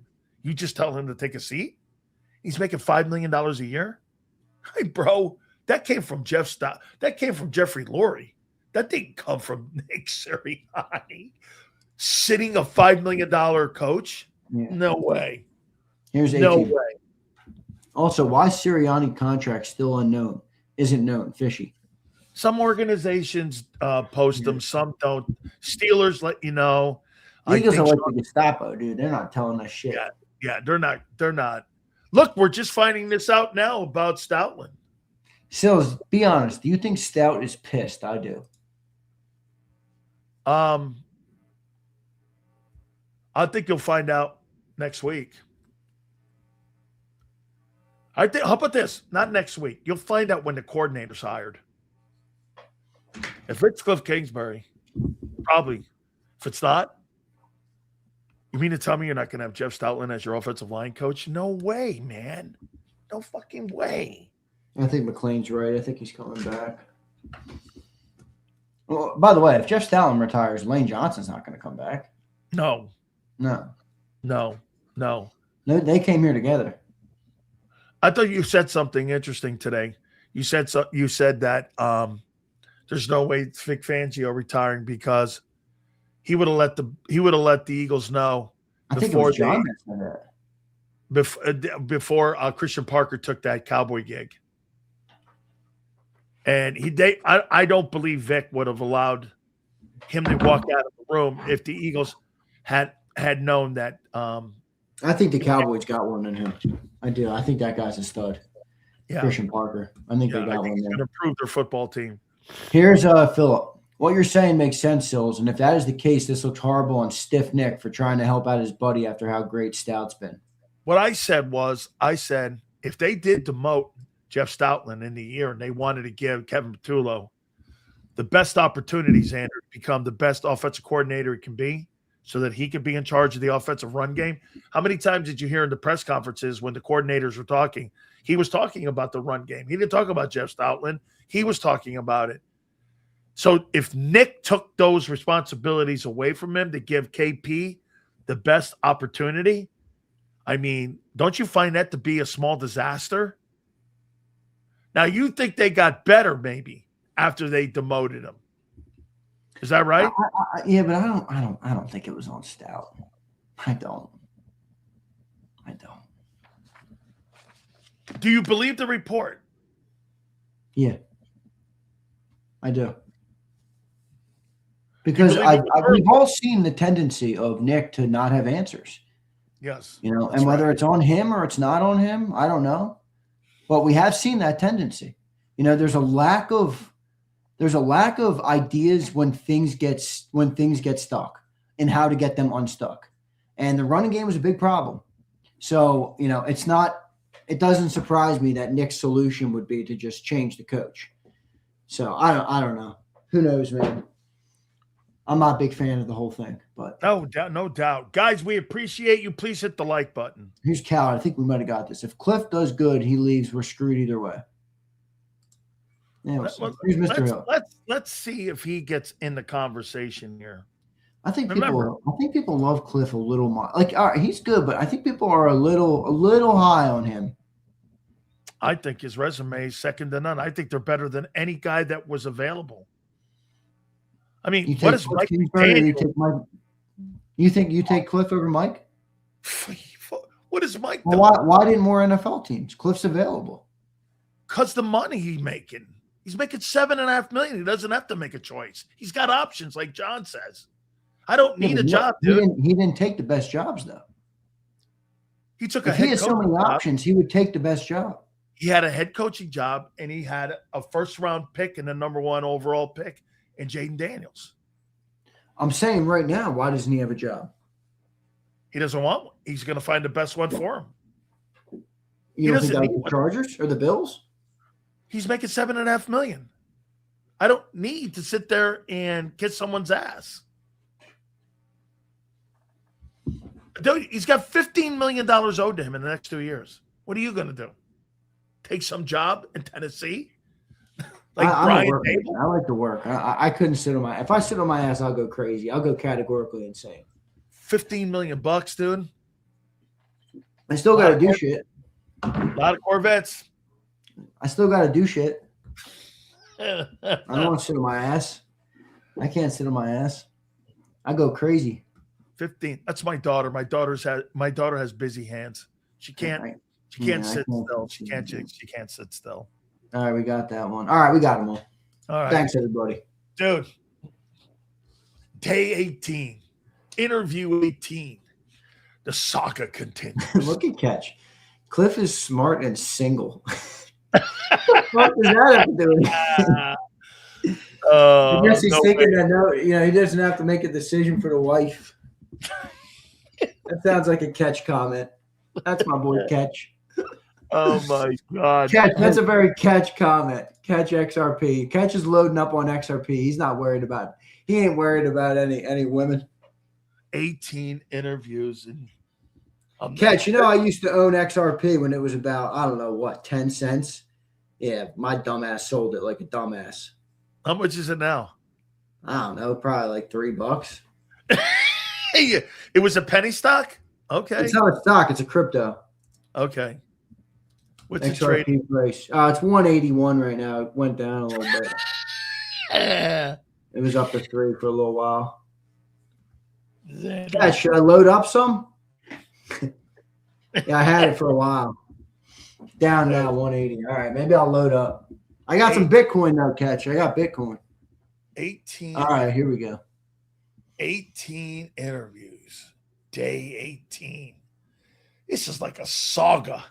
God, Wait, Mr. Hill says we didn't read his super. Oh, here we go. Mr. Hill, sorry, dude. Zay, I agree with your take on Stoutland.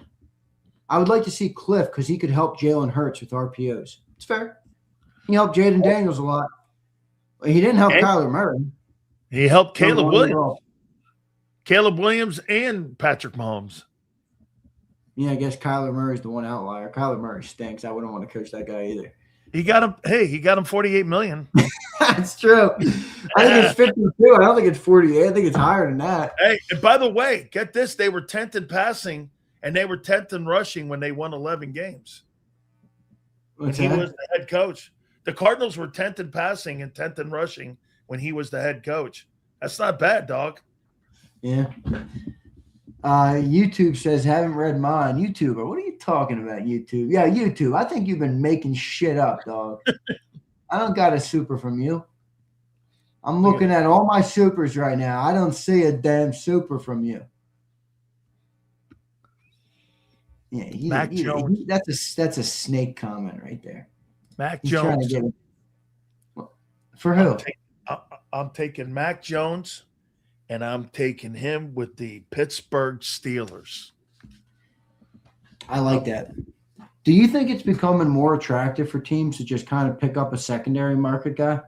Yep. I mean, look at the Super Bowl. Sam Darnold. Yep. A rookie quarterback on a rookie deal. Well, that's what you're fighting against. You can be the Patriots. Wait, no. You can. It's literally the two ideas. The Patriots, a rookie quarterback on a rookie contract in the Super Bowl. Yeah. And then the journeyman quarterback that you sign in the market, you know. Nobody's paying. There's no $50 million quarterback in the game. I mean, that's crazy. 9 of the 10 quarterbacks that are fit. Jalen Hurts officially now 11th. And the highest paid quarterbacks in the league. He's 11th. It's crazy, man. It's crazy. And it's just 2 years ago, he was number 1 for about, a week? About a week, right? All right, dude. I can't wait. Tuesday, your official prediction? Yeah, Tuesday. Tuesday at, when do I go on? 2. Taco Tuesday? Yeah, 2. 2 on. Oh, no, they're not giving you that. 2 on. Yeah, they're not giving you that. They're not giving you that courtesy. Yeah, 2 p.m. Eastern. The Eagles will officially name themselves a brand new offensive coordinator. And I'm going to go on I'm going to go out on the limb, and I'm going to call it Kliff Kingsbury. So why do you think why do you think Kliff walked away from Washington? Because Dan Quinn's the fucking dead man walking. Why would you want to stay? You think if that guy gets out to 4 losses or he's 2-4, they're firing his ass. He doesn't have stability there. Why would you stay there? Dude, you're missing the $7.5 million. That's options. You don't have to take anything. You got another year. It ends at the end of the 27 season. So he's got another freaking year of this. I mean, bro, what are you going to – I'm saying I'm going to make $3 million potentially as an offensive coordinator, or the Cardinals still pay me $7.5. I'm making triple the money. Let me go take that shitty Titans offensive coordinator. Yeah. Well, let me go take the Raider OC job, right? Die there. Oh, man. I'm not taking any of that jobs, man. All right, here we go. I'm gonna sit in Bel Air, California. I'm not. Not me either. Yeah, you will. Not Bel Air. Well, I don't even know what Bel Air is. Bel Air, California. It's like Hollywood. It's like Beverly Hills and shit like that. So it's the stiffs and the stuffies. Stiffs and all them guys. Yeah, it's the stuffies. You know. Yeah. If you don't have a certain watch on, they won't talk to you. Yes. I'm more of a Seiko, South Philly kind of guy. Yeah. I'm gonna wear a Seiko. Yeah. Oh, Malibu's man. cool, though, man. I like Malibu. Yeah. All right. Well, hey. So Jalen, I heard you talking about money. Jalen Phillips. Yeah, I'm not paying him that. John's like 25 large. No way. Tennessee's paying him. All right, good. Pay him. I'm not paying him. I don't want to pay him that. So that means you're taking an edge number 1, right? If we need to. Or I'm trading for Max Crosby with A.J. Brown. You tell me. A.J. Brown. 2. A.J. Brown in a 1 or A.J. Brown in a 2? Is that too much? No. Wait. A little bit. A.J. Brown. Yeah. A.J. Brown in a 3. A.J. Brown in a 3 for Max Crosby for Fernando Mendoza.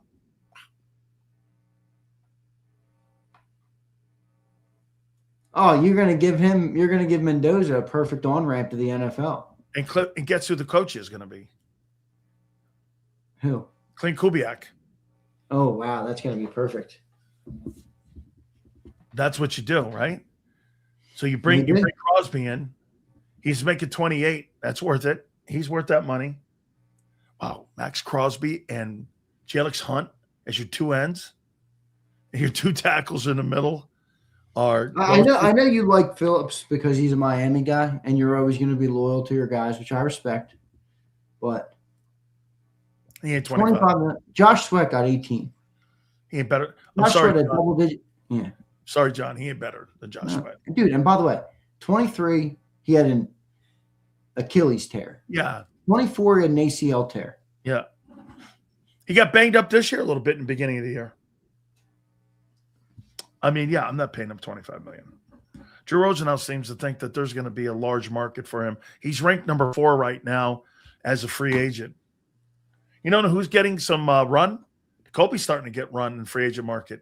Yeah, I could see him getting like 8 mil, 9 mil. Yep. Guess where? Guess where? That wouldn't surprise me. Guess that where? Wouldn't surprise me. Oh, where? You know? 49ers.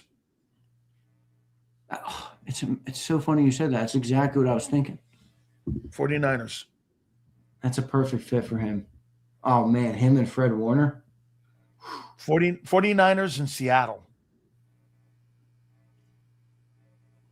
I don't think they should let him go. I get it. We got a first-round pick. We got Zach Bond. I get it. I don't like letting guys go that have an impact that's greater than the game of football, because there's a lot more that goes into the game than just playing between the lines. Because if that weren't the case, then the most talented team would win every year. But that's not how it goes. So then you were against Milton Williams leaving. At the time, I didn't think Milton had as big of a locker room presence as a guy like Nakobe does. I agree. Milton was more understated a little bit. He didn't. He grew more up there, didn't he? This year, he did. More. He did. I'm really happy for him, man. He was a great dude. He came from a really awesome family. I don't know if anybody remembers the video that went around, like, of his family celebrating when he got drafted, 3rd-round pick out of Louisiana Tech. I mean, what a dope story. Those are the stories I think that are the best in football. As a guy like Milton Williams, I mean, that's a great freaking. And Jalix Hunt's going to be another great story. He's our new Milton Williams. Do you remember when we had Skip Holtz on, who coached him at Louisiana Tech? Yeah. Remember he was on the UFL, and he said that what a great guy he is and all this and that. I mean, hey, Mr. Hill, this is a good one here, Z. Cheer up. We get Kliff. You want me to cheer up? Cheer up. Mr. Hill, what do we have to cheer up about? 18 interviews. Fucking cheering up. 18 interviews I later. thrive in misery, Mr. Hill. I love being miserable. I saw this clip of a guy. I forget his name. Oh, Steve Schwartzman. Does anybody know who Steve Schwartzman is? He's a big hedge fund guy now. He grew up in Abington, about 10 minutes from where I live. The stadium at Abington High School is Schwartzman Stadium. And it's a little high school stadium. It's named after him. He's the founder, if I'm not mistaken, or no, that's a different guy. The founder of Bose went to Abington too. But Schwartzman's this really rich dude. There's this video of him. He says, if you want to be an entrepreneur in life, you better be in love with suffering, because you're going to suffer. And boy, if that ain't the truth, I don't know what to tell. I don't know. I don't know. That's it. So you gotta love to be miserable. Mr. Hill, I will not cheer up. Thank you very much. Let me just tell you this. The guy who owns the Carolina Panthers, David Tepper, is the ultimate hedge fund guy. You know that, right? I mean, with like Oracle and all them guys. The guy, I believe he's the richest owner in the league. David Tepper, he has no patience for shit. I mean, none. He's not a very good hedge fund, guys. No patience. He tries to manage the team like it's a hedge fund. It's not. It doesn't work very well. Yeah. He's one of the richest. I think he's either second or third in the NFL. I know the Waltons. Stan Kroenke's up there. Mark Davis is not rich. It's one of the poorer franchises. Jeffrey Lurie's up there. Yes, this guy David Tepper, man, he has got freaking buku money, made money at Oracle and all them other places, those tech. I'm going to make my prediction for who the OC is. Okay. Cooter Hurts. I think it could be this Mannion guy. Guys never call plays? Nah, he's not my official prediction. I can't pick him. How the fuck am I going to pick him? He doesn't check any of the boxes people want him to check. Well, then he's perfect. Give me Cooter Hurts. Hey, then he's perfect, right? If he's no Hurts and Cooters, and don't let your Cooter hurt. My God. Oh, man. Hey, Catch. No, don't be hurting too many Cooters, Catch. Come on, man. Here's one. Depends on Matt Nagy too. I do. I think it's Matt Nagy. I really do. On Nick sabotages. Why would Nick sabotage his team? He's trying to win. He's not trying to sabotage. Now, I don't get. Hey, dude, I can't wait for you to talk to John in the morning about this whole thing with Jeff Stoutland being the mower. Yeah, I got it written down. I'm going to ask him. I also want to know who took over. Yeah. Who was it? Jeff Stoutland got demoted. Was it Patullo? Or was it Nick? Yeah, maybe. Remember how many times Nick alluded to having to do more in the offense as the year went on? Ooh. Yeah, I do. Yeah. He was the run game coordinator. You got to be careful what you say to Sileo, because he'll just take it and just wrap it up in a bow and fucking re-gift it. So wait a minute. So the pass game guy was KP, and the run game coordinator was Nick Sirianni. Oh, my God. Perfect. That's why they had no answers. That's why the offense looked like shit. Bang! You just nailed it. Thank you, Z. I got a brand new one now. Nick Good, was wrap that sucker up. Wrap that sucker up and put it under the Christmas tree. Yeah. Oh, All right, dude. All right, dude. Hey, this is a gift that just keeps on giving. Day 19 tomorrow. This team is, I know people, love to bash Mark Holmes when he comes on, but he's right. We're like the Cowboys now, but we win. That's the difference. We win, but we are the Cowboys in that there's always some shit to talk about. 3 weeks the Eagles haven't. So yeah, but 10 teams, dude. Yeah, but February 19th, you named Patullo. That's because they knew he was going to be it before. Remember the article came out Super Bowl week at Media Row? He's going to be the next day. Took you 10 days. I remember the interview we did on Media Row at the big podiums they set up for the Super Bowl. It took you 10 days to name him. That's because they knew. Okay, this is 3 weeks. They don't know, so they don't have a plan. I think they have a plan. Maybe they don't, but maybe it's because everybody's a stiff. I'm sailing out to sea, and I don't really know how to get to Cuba, but I'm going to fucking wing it. Sometimes you got to do that in life. Hey, I know. Really? I get it, dude. It sounded like my beautiful lady. She's like, I got to get more off my mind. And then she's like, what are we doing 11 Saturdays from now? I don't fucking know. I'm like worried about today. That's it. That's what my wife says. My wife doesn't give a shit. News. Breaking news. Sean Mannion. I just called it. Tell me it's Sean Mannion. No way. Yes, baby. Woo! I fucking nailed it. Hold on. I nailed it. Boom. Sean Boom. Mannion. Hold on. All right. Is this a good hire? Sean Mannion, another guy who's never called plays. Oh, I got to get John up for 6 o'clock. Hold on here. Hold on. Oh, man. Sean Mannion, you are either about to be a head coach or you will never coach in the National Football League again. Is it confirmed? It's confirmed, dude. He's hired. It's done and dusted. It is done. You want to get John on, brother? Yeah, let's get John on. Let me text John. Yeah. IP doesn't have it yet. So Adam Schefter. Trust me, it happened. Breaking news, baby. Adam Schefter. Here it is. Eagles are hiring Packers quarterback coach Sean Mannion as their offensive coordinator. Mannion interviewed twice for the Eagles OC job and will now be moving on from Green Bay. My phone's blowing up. My phone is now blowing up. Jalen Hurts play callers since 2000. Doug Peterson, Shane Steichen, Sean Mannion, Brian Johnson, quarterback. Hey, maybe this is a good hire. Former quarterback, all right, who can help Jalen Hurts maybe, in certain areas of managing the offense in different ways.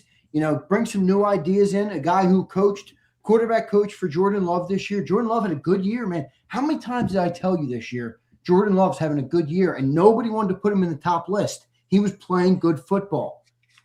I don't think this is an awful hire. I really don't. I'm happy. You know what? I'm happy. I'm happy because the Eagles didn't listen to everybody else. I was worried that they were going to not hire somebody who might be good because they were worried that he didn't call plays before. Screw that. If a guy's got great potential and great upside, hire him. Let's see what jobs he's had. Sileo is about to rip this guy. Oh, wait. I just want to see who he is. You're about to rip him. Packers offensive assistant. That's not a job. Green Bay present quarterback coach. Well, the history of the quarterback coach, Andy Reid was a quarterback coach. Joe Philbin was a quarterback coach. The one former coach of the San Francisco 49ers, Steve, what's his name? He was the head coach of the 49ers. He was a quarterback coach. Let me read this guy here. What he's done here. I guys, I kind of like it. I kind of like it. I kind of like it. Well, he's never going to be a play caller in a place like that because of Matt LaFleur. But again, he was an active player as recently as 2023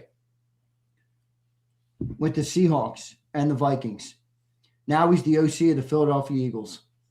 Man, he's got very limited experience. Sean Mannion's coaching rise has been meteoric, and a good story here on how it got started. He's a fast riser. The story behind him is that Matt LaFleur coached Mannion with the Rams. After the 2023 season, the Bears wanted to interview Mannion for a coaching job. So Mannion set up a call with LaFleur and asked if he could hear his pitch to prepare him for the interview. LaFleur was so impressed with his presentation that he basically hijacked him. Mannion interviewed with the Bears, then came to Green Bay, and LaFleur hired him on the spot. I think most Packer fans would prefer Mannion as offensive coordinator over Adam Stenavich for whatever that's worth. That's from Marquise Eversole. Well, he's pretty limited. Yeah, I'm going to get John on here, all right, for you. You can interview him, and then I got to run. I got to get him set up because I'm going to try and do it at 6. Okay, all right.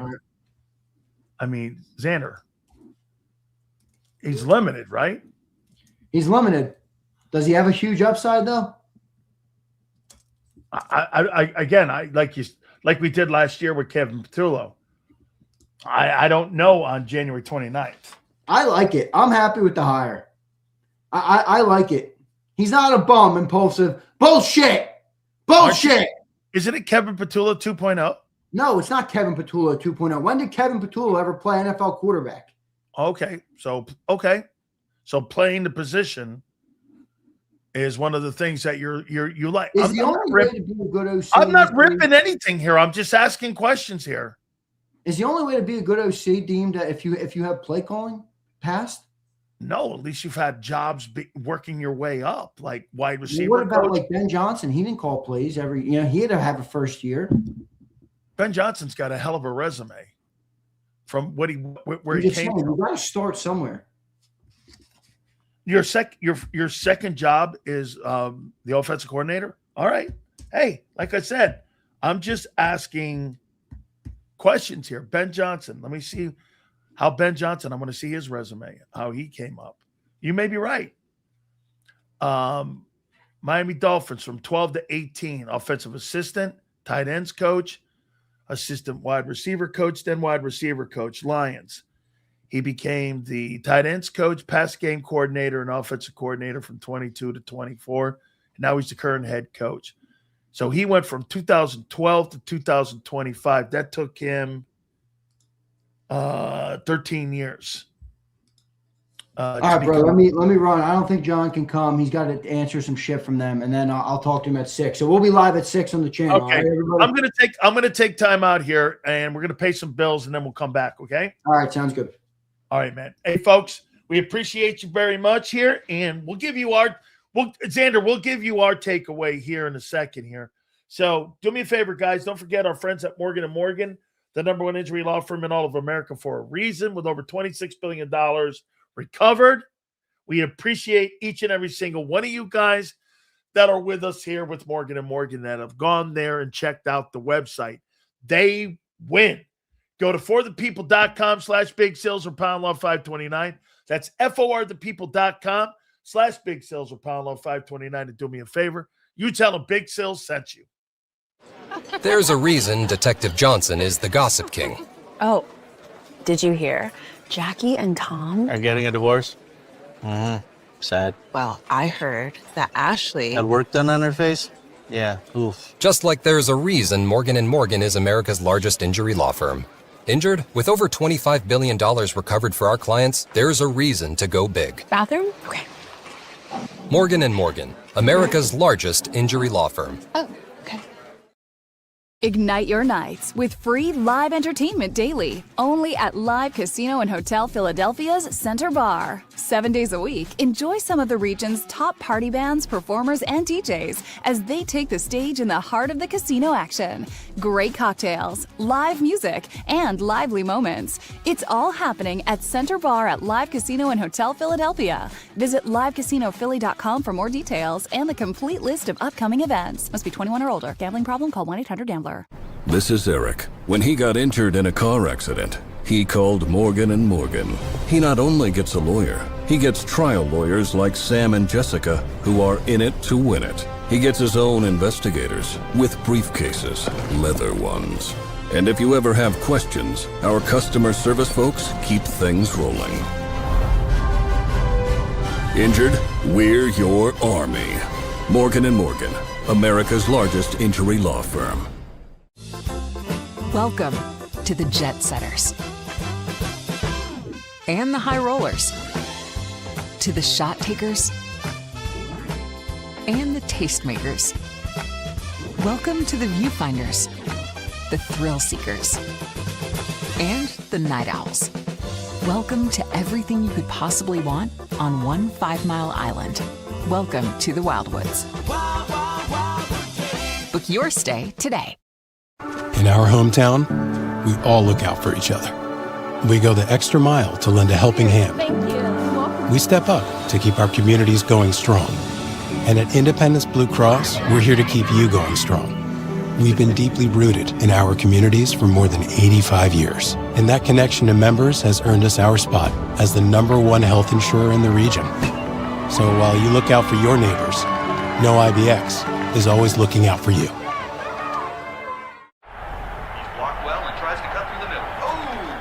Your gut says Miami is going to win and you should take the over. Your gut also said your NFT selfies would only go up in value. They didn't. But your head is on Sports Grid and knows the QB is in concussion protocol. The backup has a 45 QBR against the zone coverage. The New York D has the most sacks in the league. So yeah, trust your head. It's smarter to be on Sports Grid.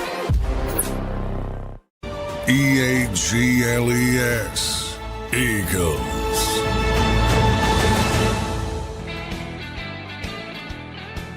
All right, folks, brand new hire for the Philadelphia Eagles. And it is Sean Mannion, and he is the new offensive coordinator coming over from Green Bay. And he is an inexperienced play caller. Now, again, on January 29th, I'm not going to sit here and tell you it's a bad hire. I don't know. The only thing we're going to say again is, how has that, with the unexperienced coordinator, how has that worked out in the Nick Sirianni era? How has it worked out? Shane Steichen worked out. The other ones, again, haven't. 5-7 or 7-9 wins. But here, again, I don't know. But really what they've done here is, and to Xander's point, he's a former player. Okay, sees the game. Frank Wright was a former player. Doug Peterson's a former player. Do I think that gives him a little bit more of a sense of like the position and understanding the position? I do. But here, again, I'll say, what in the world does Sean Mannion know more than Jalen Hurts? I like to have experience around experience because that elevates. Tom Brady never had an inexperienced play caller around him in his entire time that he was the quarterback in New England. Or he had Bruce Arians around him. I'm not a fan of inexperienced play callers. I've never done it before. You know, when we're talking, how are you supposed to get your start? Well, this isn't a football team that you're on the job training. Scale of KP play calling to Hurts arm. How effed are we? Well, listen, no. I'm just pointing things out on what I've seen before when you hire coaches like this. I mean, yeah. You're back in the building of hiring inexperience. Now, you're going to give them the benefit of the doubt. Some folks will say, I love to hire. Based on what? Your opinion? Okay, fair enough. Nothing on fact. I'm about to cry, Sills. What the heck? Please calm me down now. Well, you're back in the room you were on February 19th of a year ago. Whatever you want to, hey, however you want to play this out. Like I said to you, I was right on Kevin Patullo not being your guy. And the reasons were because he had no experience. Nick has taken over the play calling. 5-7 or 7-9 wins. I'm not there yet. Okay? Xander likes to hire. See? That's fine.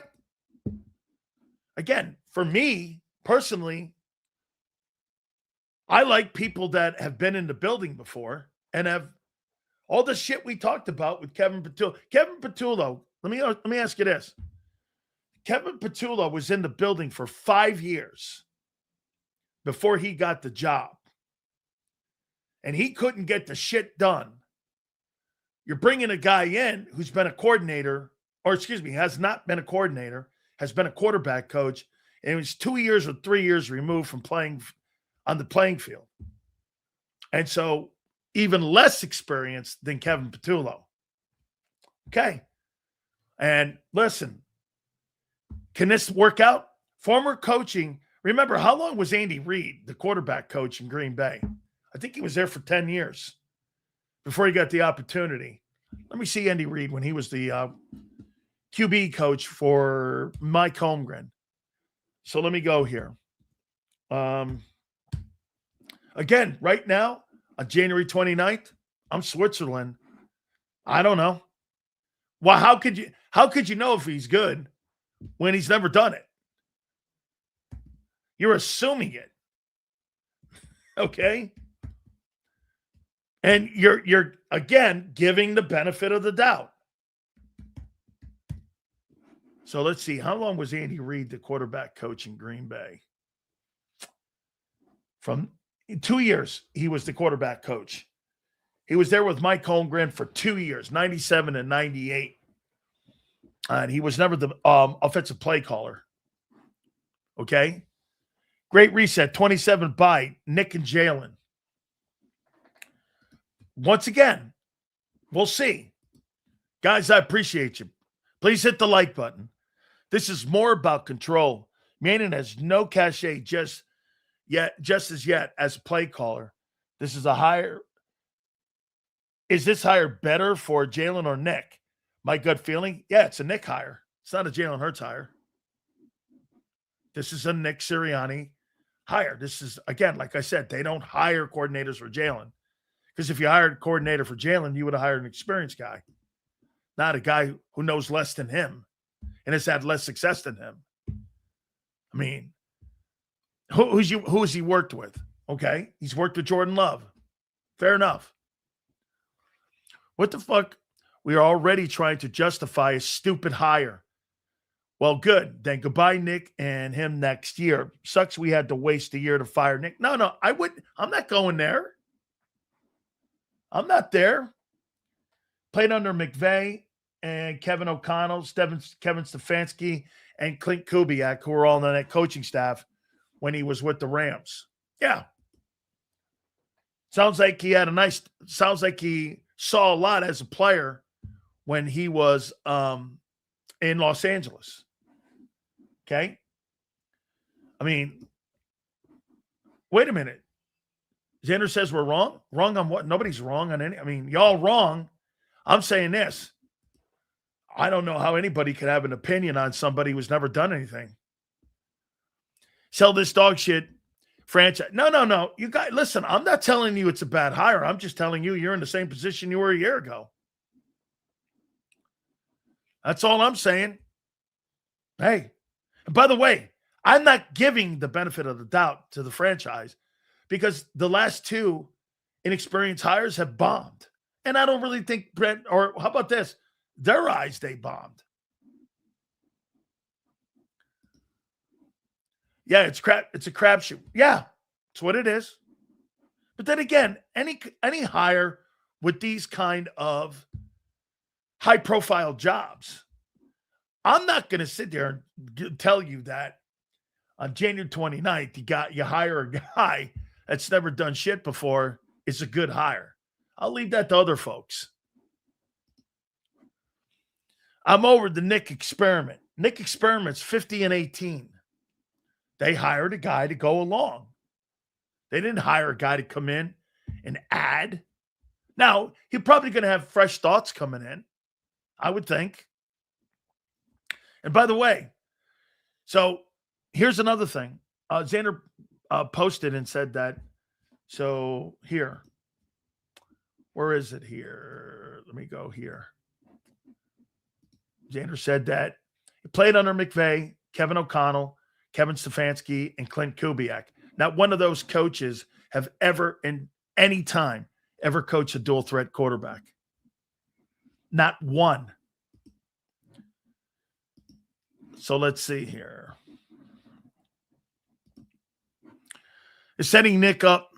He's done. I wouldn't go there. And I'm not. Kellen Moore had 4 weeks, then scrapped his offense. Okay? Limited as coach, but quarterback 8 years in the NFL and was coached as quarterback by McVay, O'Connell, and other great play-calling coaches. Yeah, with all a different style than the quarterback he's coming in to coach now, correct? You gotta tell the story. You just can't start barking. Well, I think it's a great hire. With what's the context? Okay, so he played for McVay. McVay is a pocket. He's a pocket play caller. O'Connell, a pocket play caller. Every one of those guys never coached. What dual threat guy have they coached? Okay. Our last OC that was a player led us to a Super Bowl. Yeah, not throwing the ball, running the ball. This is a guy for Hurts and quarterback in-game adjustments. Okay, we'll see how those go. Can't wait to see it. Could be a star, no idea. Correct. But like that, he's another rookie OC that's never called plays. Remember something. You're going to land there until he starts calling them in game. Remember something last year. Every single one of you told me you were going to have a seamless transition from Kevin Patullo and that he was going to be a great fit for Jalen. Well, that didn't turn out.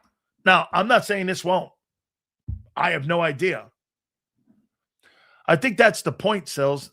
They don't want him to be a dual threat anymore. Or he doesn't. One of the two. Okay. I don't know. Limited as coach. No, we've done that. So this is a Nick or a Howie hire. This might, I don't know. You're hiring another guy who's never been a coordinator. I'm assuming it's Nick. I guess. I mean, Seal says AJ. Why would AJ stay with a guy who's never called plays? Would he? Maybe he does. Maybe he does. I don't know. So now you're going to go back to what? What are you going to be working on? You bringing what stuff? What playbook are you? What playbook is Sean Mannion bringing? He doesn't even have a playbook. What style of offense is he playing with? Jordan Love's? Or what? Are they building one around for Jalen? That could be. Like, what's going to be his style of play? Or is he going to be building one here for Hurts? Is that what it is? I'm asking. I don't know. Sales, Hurts has always been better in run-first offenses anyway. This isn't a surprise. Okay. Sounds right.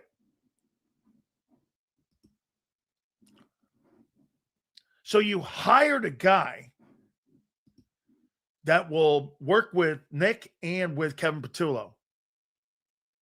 Because Kevin Patullo is still in the building and says that he looks forward to working with the next coordinator on what we built here. So they're going to do a little more of what they did a year ago with some twist, I'm assuming. Okay. If Jalen's not going to run as much, this might be a good fit. Absolutely. Absolutely. So this guy got to have some balls to come to fit. Yeah, I like that in him. I do. Shanahan McVay, why don't you get it? Because not one of those coaches right there has ever coached a dual threat quarterback. What don't you get? And when Shanahan tried, he failed. Sills, they brought someone from Green Bay to utilize the run game and tight end more. That, I love that take. Notice how the Packers don't have a true wide receiver one in their offense, but the run game and tight end are top tier. Eagles are drafting a tight end. That's a great take, David, and I'd like that. That means AJ's gone probably. I think this probably is a great sign for Stoutland. You're not gonna, if you're the new OC, you're not demanding anything. You're working with. Mannion is taking a 50-50 shot. He either gets fired next year or gets interviewed. I actually like that. I do. I actually dig that. He was drafted by McVay and was there for 4 years. Yeah, he's a drop back guy. He's not a dual. He wasn't a dual threat quarterback. Damn, Sills. So he could be the news. What could be the news next week? I don't know. Now, that's assuming there is. Do you all think the Patriots will trade the 31 or 32nd pick for AJ? You're not getting a first rounder for him. Are you out of your mind? Sills, we can say one thing. He's at least not a Nick guy. Okay? Listen, I'm Switzerland. How can I have an opinion on a guy who's never done shit? I mean, you want me to give you a pipe dream thing? Sure, okay. Hey, I'm hoping it works out for him. Absolutely. But to sit there and look at a guy's resume, it's 2 years old. I'm not sure what to tell you. And remember I said this on January 29th. This guy's got a 2-year resume. And sit there and dissect a 2-year resume? That's not me. That's other folks. So is Stoutland still being fired? I never said Jeff Stoutland was being fired. Jeff McClain reported that he had it taken away. Does this feel like Andy Reid when he first took okay. Well, Andy Reid was hired as the head football coach, not the offensive coordinator. But I see the similarities because he was Steve Mariucci was a quarterback coach up there. Andy Reid was a quarterback coach, and I think Joe Philbin was a quarterback coach, and all those coaches went on to become head football coaches. I do dig this about the hire here. The kid is taking a shot. He could have stayed in a comfort zone in Green Bay with Matt LaFleur. Now, Matt LaFleur is on shaky ground for whatever reason. This OC is going to fail. How do you know that? How do you know that? I don't know that. I'm not, hey, by the way, if you're taking me asking questions about somebody as me saying it's going to fail, that's ridiculous.